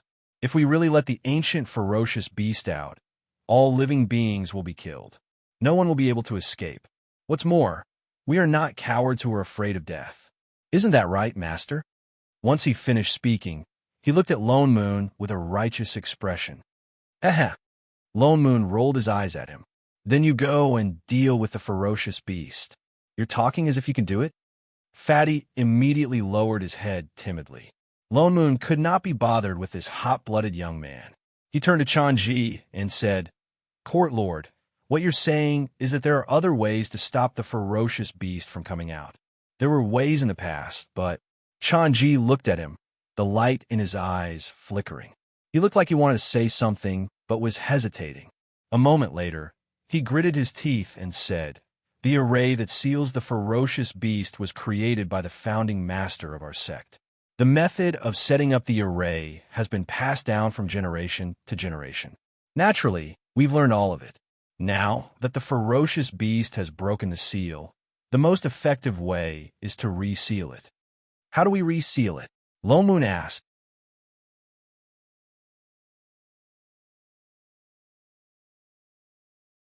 Chapter 490. This seal requires 24 cultivators who are at least at the soul formation stage to set up different arrays at the same time. Our sect originally had 24 soul formation cultivators, but Chanji pointed at the cultivators around him and continued, "A few months ago, one of our cultivators died, causing a gap in the array. Although Patriarch Jing De can patch it up, there will be a gap when a new seal replaces the old one. If no one is guarding the place now, we will not be able to defend the array. If no one is guarding it, the beast will take the opportunity to escape. That's why we don't dare to reseal it." "So," Lone Moon's expression darkened, "you want us to guard you when you reseal it? I know that's a little too much." Chanji sighed. Chanji sighed and said, "The ancient beast is really too dangerous. Although it's only for a moment, it's hard to avoid other problems. That's why it's always been our sect's elder who personally guards the array. Sai, everyone, please leave quickly. If it's just guarding the array, we're willing to try." Fatty quickly stepped forward and said, "Courtmaster, we can't delay the sealing of the beast. Leave it to us." This, Chanji was still hesitant. Guarding the array is very important. Fellow Taoist Huize alone, I'm afraid Fatty could only look at Lone Moon for help. "Master." Chanji also turned to look at Lone Moon inquiringly. Lone Moon's eyes narrowed. After a while, he sighed and replied, "Including me and Chef, the three of us should be enough." Since Fatty had already agreed, Lone Moon could not reject. "Then let's do it." Only then did Chanji look relieved. He cupped his fists and bowed solemnly to the few of them. "This is for the sake of the world." Chanji thanks everyone. The cultivators behind him also looked delighted. Their eyes lit up as they looked at the few of them. "There's no time to lose. Let's start now." With that said, the few of them lined up and returned to their original positions. Chanji pointed to the middle of the group and said, "Everyone, please guard the eye of the array. Be careful not to let the Yin-Shi inside leak out." Fatty nodded and walked towards the center of the array. Lone Moon and I Ching exchanged a look before pulling Shanning over to stand with them. At Chanji's command, the Earth Immortal and the Soul Formation cultivators activated the array. Instantly, many different types of arrays appeared above their heads, layer by layer. In less than a moment, the huge array reappeared beneath their feet. The sea below them began to surge unstably, as if something was about to jump out of the array. Fatty's expression became even more nervous as he hurriedly summoned his spirit sword and cast a spell. He kept a close eye on his feet so that he could discover the Yin-Shi of the ferocious beast at the first instance and stop it in time. He was highly focused, and his heart was in suspense, afraid that he would miss something. However, when he unintentionally turned to look, he discovered that the three people beside him were standing leisurely, as if this matter had nothing to do with them. They did not even lower their heads to look at the formation, not to mention the person who was focused on munching on the fruit. Fatty stared blankly for a moment, a dumbfounded look on his face. "Master, weren't they supposed to guard the array together? Why did it seem like he was the only one who was nervous? What's the rush?" Lone Moon gave him a look as if he was looking an idiot. "Although the actors are in place, the show hasn't started yet." What did he mean? Before Fatty could react, the new seal above them had already been completed, forming an array that was exactly the same as the one beneath their feet. It was slowly descending, about to replace the seal below them. Suddenly, he heard a crisp cracking sound, as if something had been opened. He saw that in the middle of the two overlapping arrays, a huge black hole had opened up. It was right in the middle of the array, right beneath their feet. In an instant, The entire sky was filled with enrich, filling up the entire array. The seal had been opened. Not good. Fatty's heart jumped. He turned and shouted in Chanji's direction. Court Lord, the ferocious beast is about to. Before he could finish speaking, he saw Chanji suddenly smile at him. It was no different from before, but for some reason, it was filled with malice. Fatty felt a chill run down his spine, and a chill ran down his spine. Only then did he realize what was going on. In the next moment, the ground beneath their feet sank, and their vision turned black. The few of them instantly fell into another world, and the array above them disappeared. Their surroundings fell silent. Only the familiar sound of someone chewing on a fruit could be heard. Lone Moon conjured a fire elemental spell to light up the surroundings, but it was only limited to the few of them. Everywhere else was still pitch black. Master! Fatty was still in a daze. He turned to look at Lone Moon, as if he was a wounded cub. What? Lone Moon rolled his eyes. Is this the first time you've been lied to? Don't worry. You'll get used to it after a few more times. What kind of logic was that? Fatty frowned, but for some reason, he did not feel that upset anymore. After a while, he said, Master, you're saying that court. Chanji was lying when he said that he was going to reseal the ferocious beast. He purposely locked us in here. The seal was indeed a lie, but the ferocious beast might not be the same. Fatty was stunned. Roar in the next moment. A loud roar resounded in his ears. A few meters away, two balls of red light suddenly appeared and floated towards them. Upon closer inspection, they realized that they were actually a pair of eyes. Beneath the eyes was a huge monster that they could not see clearly. Its entire body was black, and it was shrouded in layers of black enrich. It opened its huge mouth and was about to bite the few of them. Fatty felt his heart sink. In the next moment, his entire body seemed to be frozen. He could not move at all. The overwhelming pressure seemed to be crushing him. He instinctively wanted to kneel down, but Lone Moon pulled him back and lifted him up. Seeing that the huge beast was about to bite him, I Ching was just about to act when Shanning suddenly frowned. She said coldly, It stinks. With that said, she suddenly raised her hand and slapped the beast. I told you not to breathe at people. Don't you have any *King idea that you have bad breath? With a loud bang, the ferocious giant beast instantly smashed into the ground with a loud thud. A few crisp cracking sounds could be faintly heard, as if something was breaking. Ah Wu, the thick, indistinguishable enrich on the ferocious beast's body instantly disappeared. Its head was directly stuck in the crack in the ground, unable to be pulled out no matter how hard it tried. It could only widen its pair of bloodshot eyes and look in the direction of the few people in horror. Its huge body trembled, and after a long time, it finally let out a weak cry. Meow, Fatty, Ching, Lone Moon. What happened to the ancient ferocious beast? Chef silently kept his sword. If he had known, he would have done it earlier. He would not have troubled Master.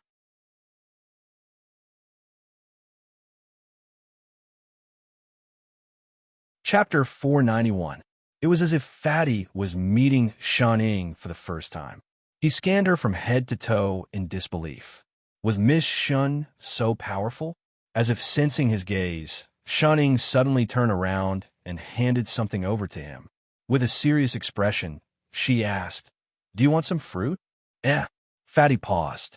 He looked at the fruit in her hand that was obviously bitten off. Why was she asking him to eat fruit again? Wait. Could it be that she despised the fact that the beast had just spat on the fruit? Was that why she wanted to give it to him? No. Miss Shin was definitely not that kind of person.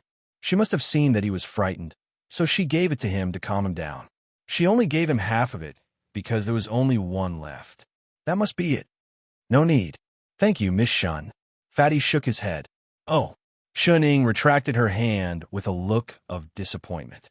Then she threw it away, took out a new one, and continued to chew on it. Fatty, he felt as if he had been stabbed somewhere. It hurt. Where are we? Shuning asked.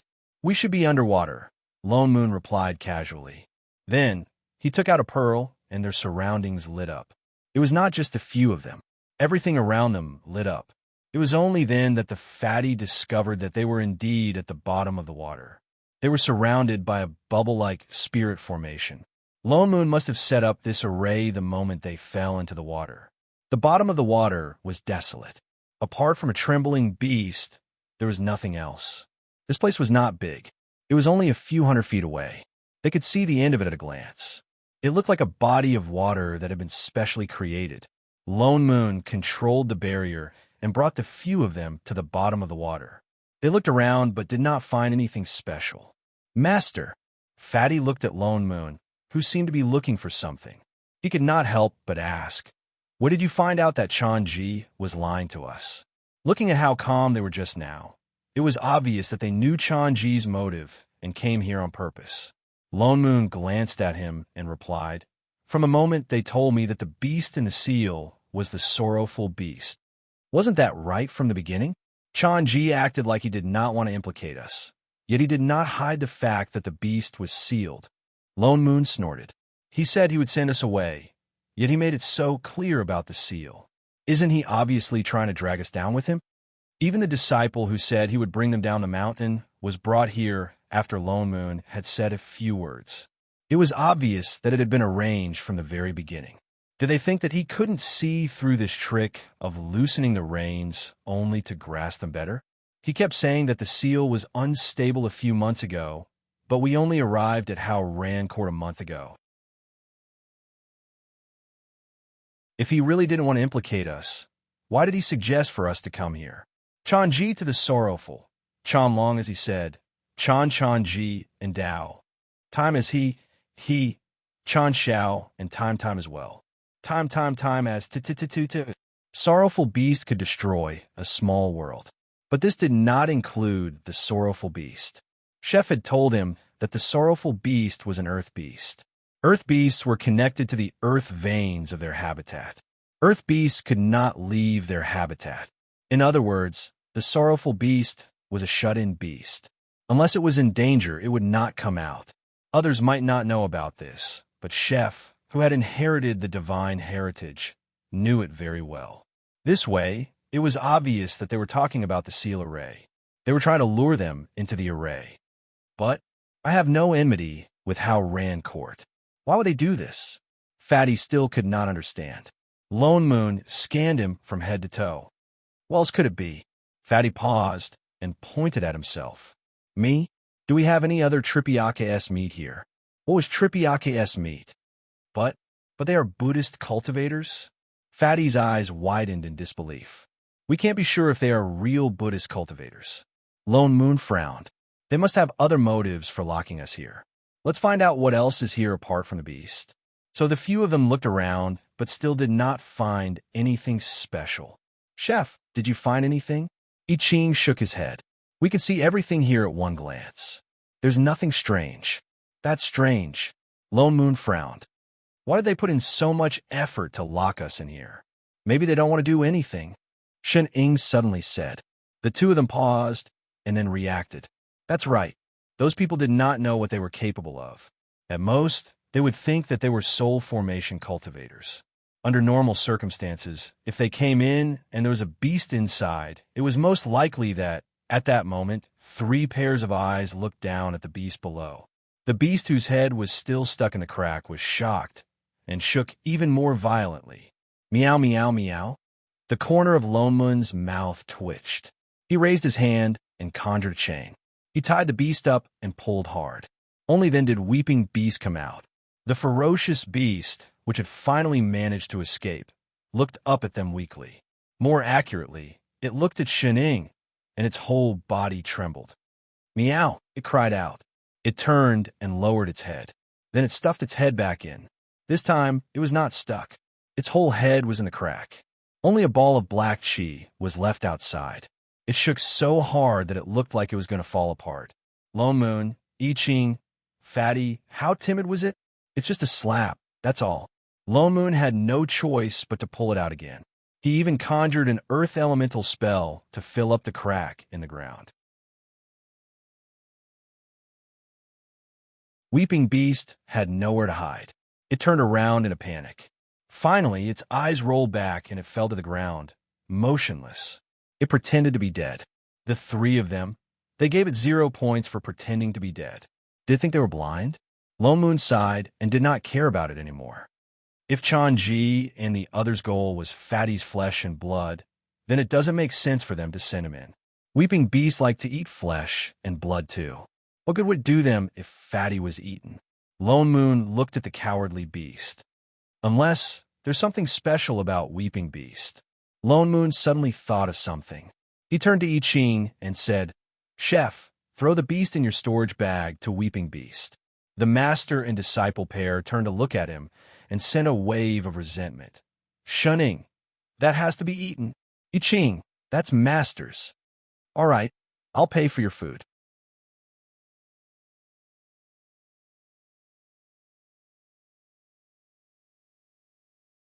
Chapter 492. I Ching glanced at Shunning, then hesitantly opened his storage bag. After searching around for a long time, he finally took out a fish that weighed more than 10 kilograms and handed it over. "Here." This was the smallest he had. Lone Moon turned and threw it at the beast below. Perhaps it was too afraid. Si-Chi did not move at all. It continued to lie on the ground, pretending to be dead. "Chef, bring Shunning further away," Lone Moon said. Only then did I Ching conjure a seal to create a bubble circle. He brought his master along and swam further away. After a while, Si-Chi finally moved.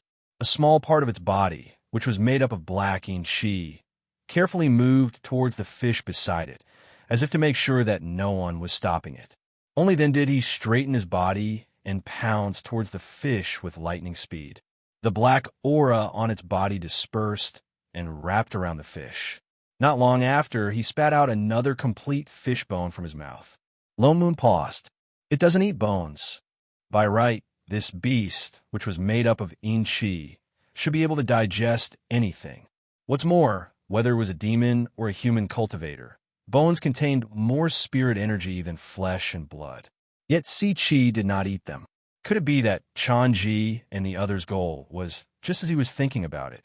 Si-Chi flipped over once again and began to play dead. There seems to be something on its stomach. Fatty suddenly pointed downwards. Lone Moon took a closer look. Indeed, there seemed to be something drawn on Si-Chi's stomach. He did not notice it because of the heavy In-Chi earlier. Now, there seemed to be a faint white light. He called Chef back and flew down to take a closer look. This is an array formation. Between the heavy black chi, there was indeed an array formation. It was glowing faintly, as if it had just been activated. The more Si-Chi trembled, the brighter the array formation became. "It looks like a transportation array," I Ching said. Just as he finished speaking, there was a flash of white light. Something flew into the array formation. Lone Moon turned back and saw that the fish bone on the ground had disappeared. Chan-Ji and the other's goal was indeed Fatty's corpse. Lone Moon's heart sank. He looked up at the group. "Let's go into the array." He made a hand seal and activated the teleportation formation on Weeping's body. In an instant, a bright white light enveloped the four of them. In the next moment, their figures flashed, and they instantly appeared in another body of water. Compared to the darkness of the Weeping Beast, this place was the complete opposite. Golden light shone everywhere, and it was even a little dazzling. Large patches of golden light lit up below, as if the entire body of water had turned golden. He looked down and saw something emitting a golden light. This light was very strange. It was not aggressive at all. Instead, it was warm. Was this the light of merit? Lone Moon paused and subconsciously descended. What he saw shocked them so much that they sucked in a breath of cold air.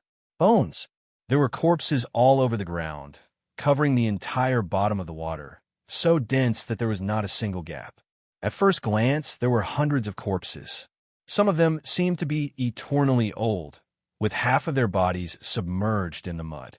Some of the skeletons were completely exposed, but they were not complete. There were even some skeletons with obvious signs of fracture. However, all of these skeletons were emitting a faint golden light.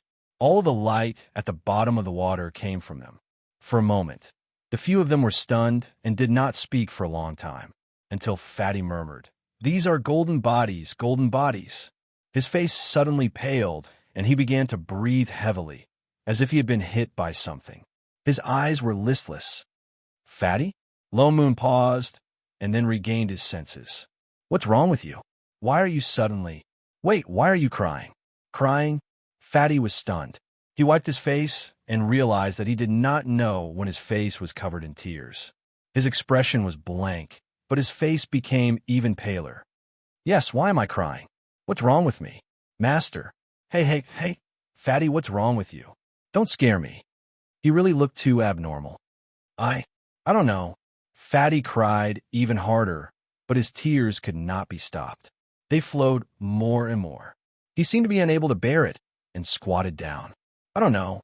I'm just— Miss Shun, why am I?" He subconsciously looked toward Shun-Ing, only to feel a strange emotion welling up in his heart. It was so heavy that he almost could not breathe. For some reason, he just wanted to cry at Shun-Ing. He also did not know why he looked for her, but he could not help it. "Shun, Miss Shun, I—" He looked like he wanted to say something, but could not say it. Shun-Ing looked straight at him, her eyes darkening. Suddenly, she reached out and touched the top of his head. "I already know." Fatty was stunned. He only felt a trace of warmth coming from the top of his head. Only then did his chaotic thoughts calm down. The strange emotion in the bottom of his heart also dissipated. In the next moment, he slowly closed his eyes and fainted. "What's going on?" Lone Moon reflexively helped Fatty up. "What's wrong with Fatty?" Shun-Ing did not speak. Even I Ching's expression darkened at the side, with a hint of anger. "Chef!" He could only look at I Ching. I Ching clenched his fist by his side, then said, "Father Nyo, a few days ago on an island near Ran Court, I found many similar spirit herbs." "What spirit herbs?" Lone Moon was stunned. He did not understand why he suddenly said this. "Soul nourishing grass." "Soul nourishing?" Lone Moon's eyes widened. "You mean those elixirs with soul guiding powder in them came from Ran Court?" "Yes." I Ching nodded. The uncrooked sea is full of yin qi. It is the most suitable place for soul-nourishing grass to grow, and the nearby islands are full of this kind of spirit herb. So only they could bear to add soul-guiding powder to ordinary elixirs, and only they had it. But what has this got to do with Fatty? I Ching's expression darkened. "Father Nyo, do you remember what happened to the cultivator that Master and I met?" That cultivator was not a reincarnated. Lone Moon stopped mid-sentence. He suddenly thought of something. His face paled instantly. He turned to look at Fatty in disbelief. After that cultivator ate that elixir, he was immediately reincarnated. I Ching continued. The elixir naturally does not have such an effect. It only left a mark on his primordial spirit. Someone found this mark and directly reincarnated him into this small world. Cultivators in the lower realm naturally do not have this ability, but Ran Court has an earth immortal. I Ching's expression darkened. As someone from the immortal realm, he naturally has a way to interfere with reincarnation. Together with the soul nourishing grass, it is not hard to guess who the person who reincarnated that cultivator into the same small world was. That elixir with soul guiding powder only left a mark so that the people of Ran Court could more easily find his soul. And Fatty—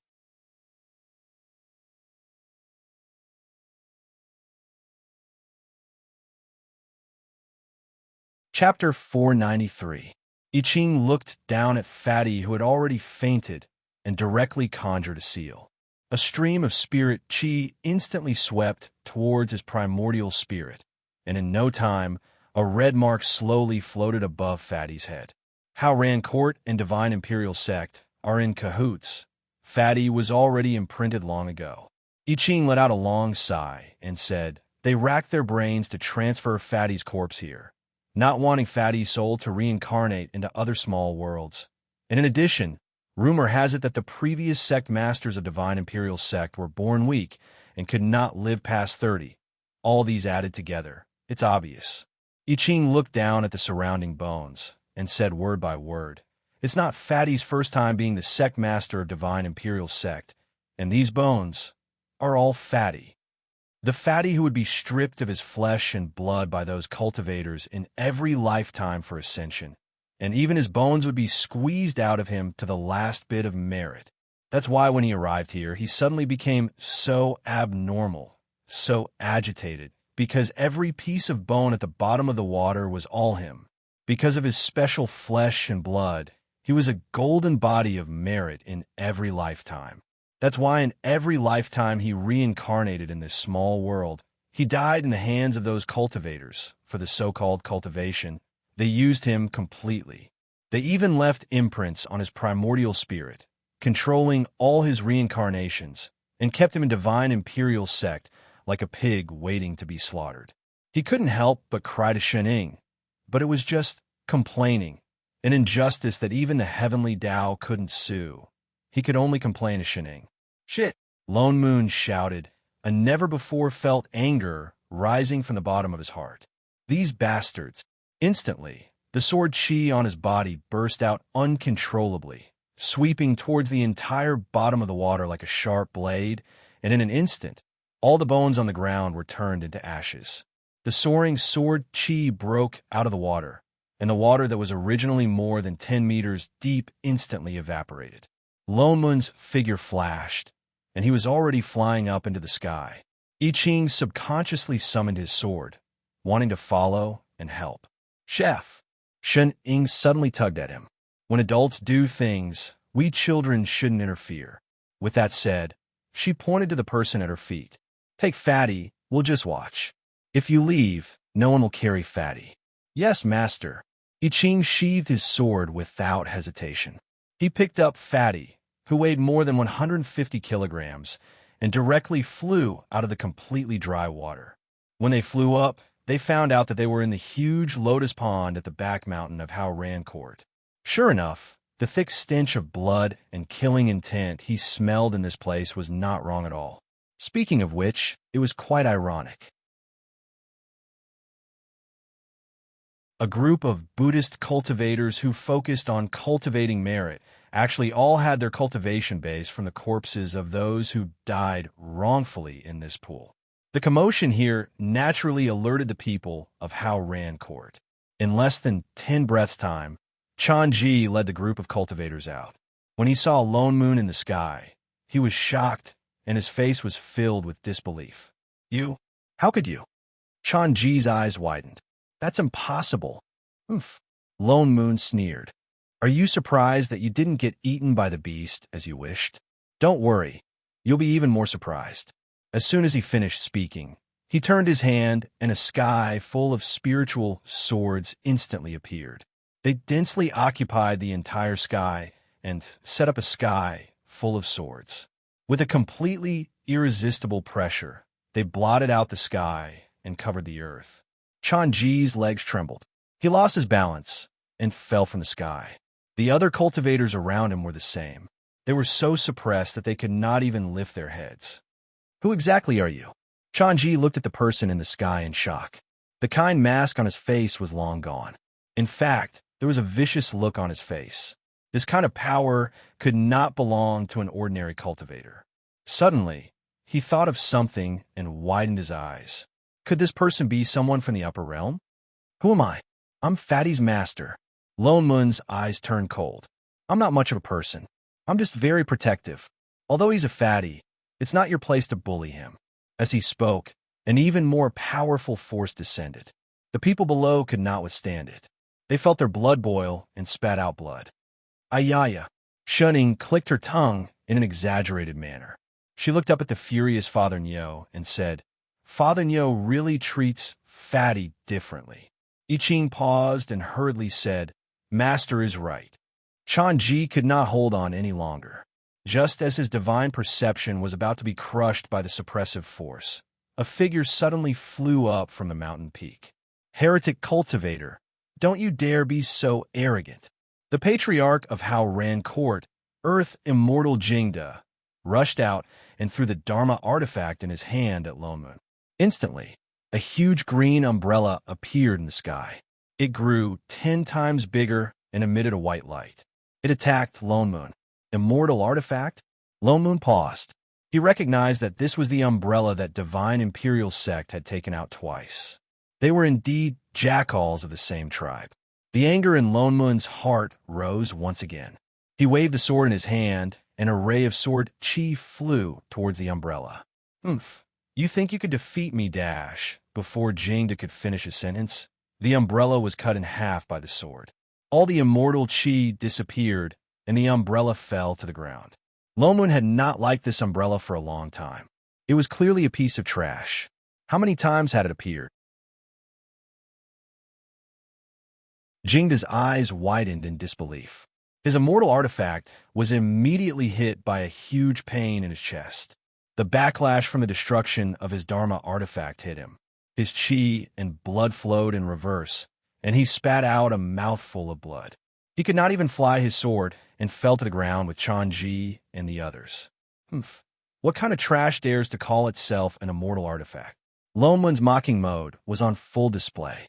"I'll show you what a real immortal artifact is." With that said, he turned his hand, and a huge golden bell appeared in his hand. It grew bigger instantly. I Ching, who was watching the show from below, stiffened. Frowning, he asked, "Master, Father Nyo's is a divine artifact, right?" This was obviously the divine refining bell, one of the 10 great divine artifacts. Although this was obviously a replica that Father Nyo had Sun Shu make, it was still a divine artifact. Shen Ying patted his shoulder. "Hey, if Father Nyo says it's an immortal artifact, then it is an immortal artifact, right?" "Master is right. That is an immortal artifact." Fatty, who had just woken up, the divine refining bell had already fallen.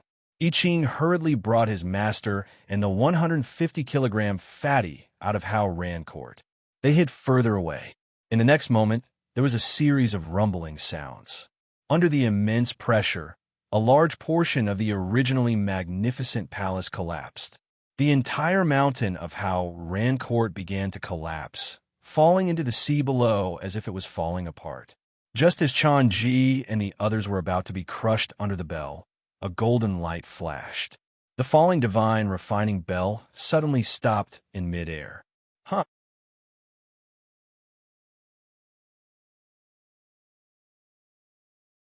Chapter 494. Lone Moon frowned. He saw that the golden light was coming from the people of Hao Ran Court. The cultivators paused, then a look of joy appeared on their faces. "It's the light of merit. We have merit on us. Heretic cultivator, don't even think about hurting us." Merit? Lone Moon immediately thought of the pool of corpses. The anger in his heart grew. Stealing merit counts as merit? He turned his hand and used his assistant's ability. Suddenly, the golden light on everyone's bodies turned into thousands of golden spots that flew into Lone Moon's palm and turned into a golden ball. Lone Moon glanced at it. The golden ball flashed twice and disappeared. He then looked up at a certain spot in the sky. Don't give this kind of thing to people randomly. Suddenly, thunder rumbled in the sky. As if responding to him, there was an inexplicable sense of grievance. And the people below who had lost their merit seemed to have torn off some kind of disguise. Suddenly, ugly black lines started to crawl all over their bodies.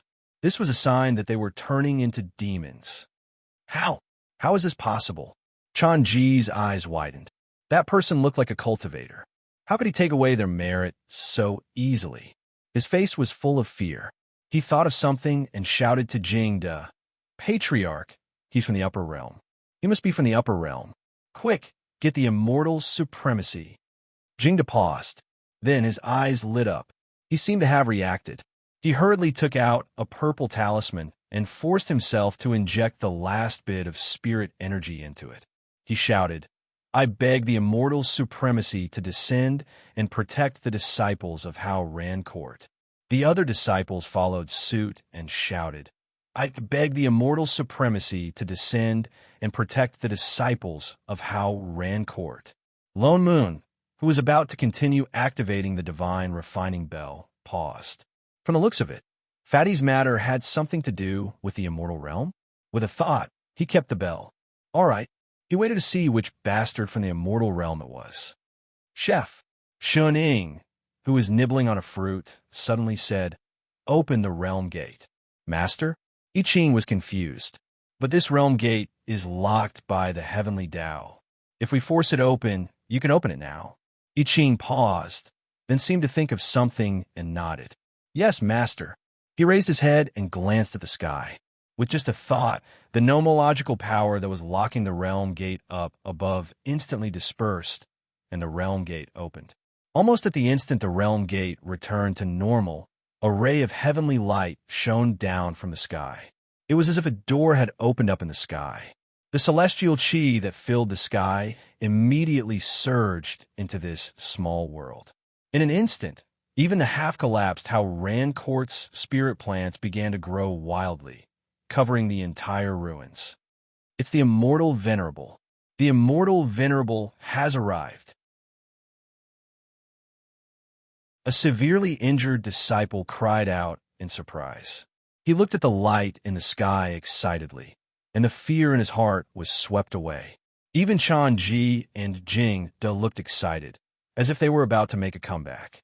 At the same time, an ethereal voice came from the sky. "Who dares to bully my disciples and grand disciples?" Lone Mun's eyes narrowed. Suddenly, he felt that he had hit them too lightly just now. He should let them know what it meant to feel fear from the bottom of the cultivation world. The light in the sky grew brighter and brighter. A moment later, a figure with immortal chi appeared in the sky, hidden among the clouds. Accompanied by the heavenly voice, the figure floated down slowly. Lone Mun's mouth twitched. He was getting impatient from waiting. He could not help but scold. "What are you waiting for? If you want to come down, then come down. Why are you playing background music for yourself?" With that said, he activated the sword array in the sky and threw it towards the sky. In an instant, the sword array wrapped around the foot that had just appeared in the sky and pulled it down. Aya!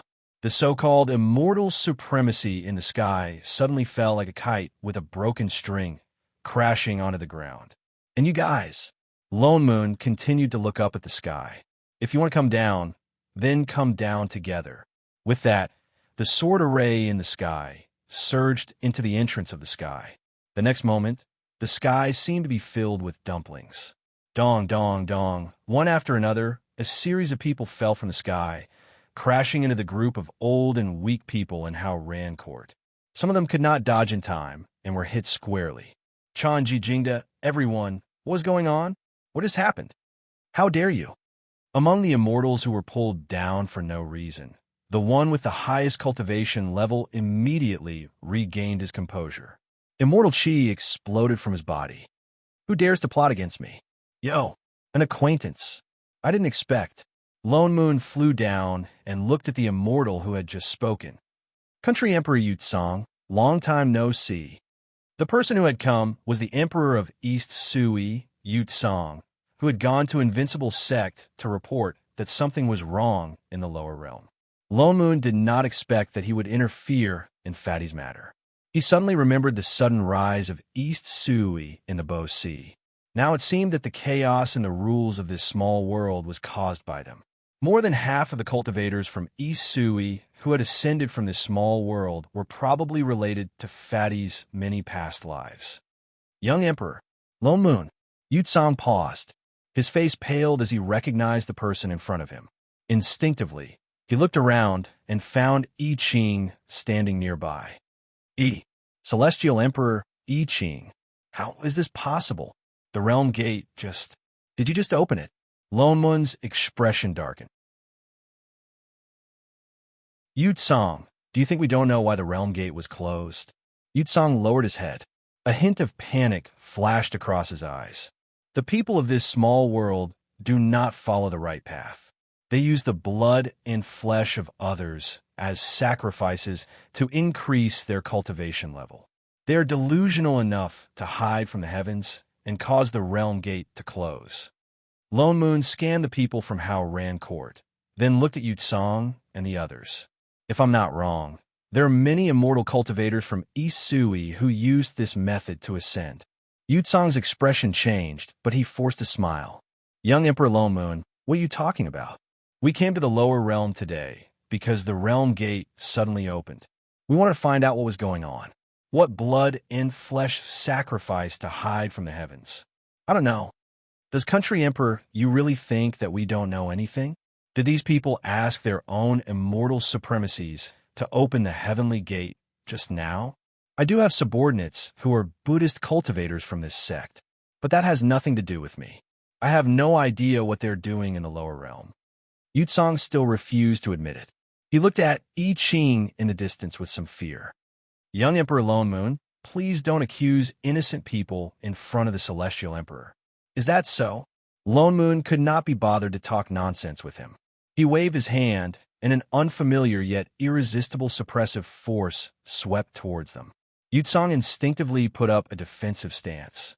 But the suppressive force was not aggressive. The next moment, the immortal chi on their bodies dissipated. Then, the immortals who had just come to the lower realm emitted a faint golden light of merit. It was the same as the one on Chanji and the others. His heart sank. His face turned pale. How could this be? He had tried his best to get rid of it. How could it appear again? Country Emperor, you, may I ask, where did the thick golden light of merit on your body come from? I was a Buddhist cultivator when I was in the lower realm. Yutsong's expression was completely messed up. He braced himself and said, That's right. I changed my cultivation after that. Can't I? Of course you can change your cultivation. Lone Moon laughed coldly. But are the subordinates behind you going to change their cultivation like you? What a coincidence that you're tuning in to the Romance Rendezvous YouTube channel. We're so grateful for your support, and don't forget to subscribe to join us on this incredible journey through captivating stories. Your generosity through donations truly makes a world of difference, as it's the primary source of revenue that allows me to expand and enhance this channel for you. Thank you from the bottom of my heart for being a part of this adventure.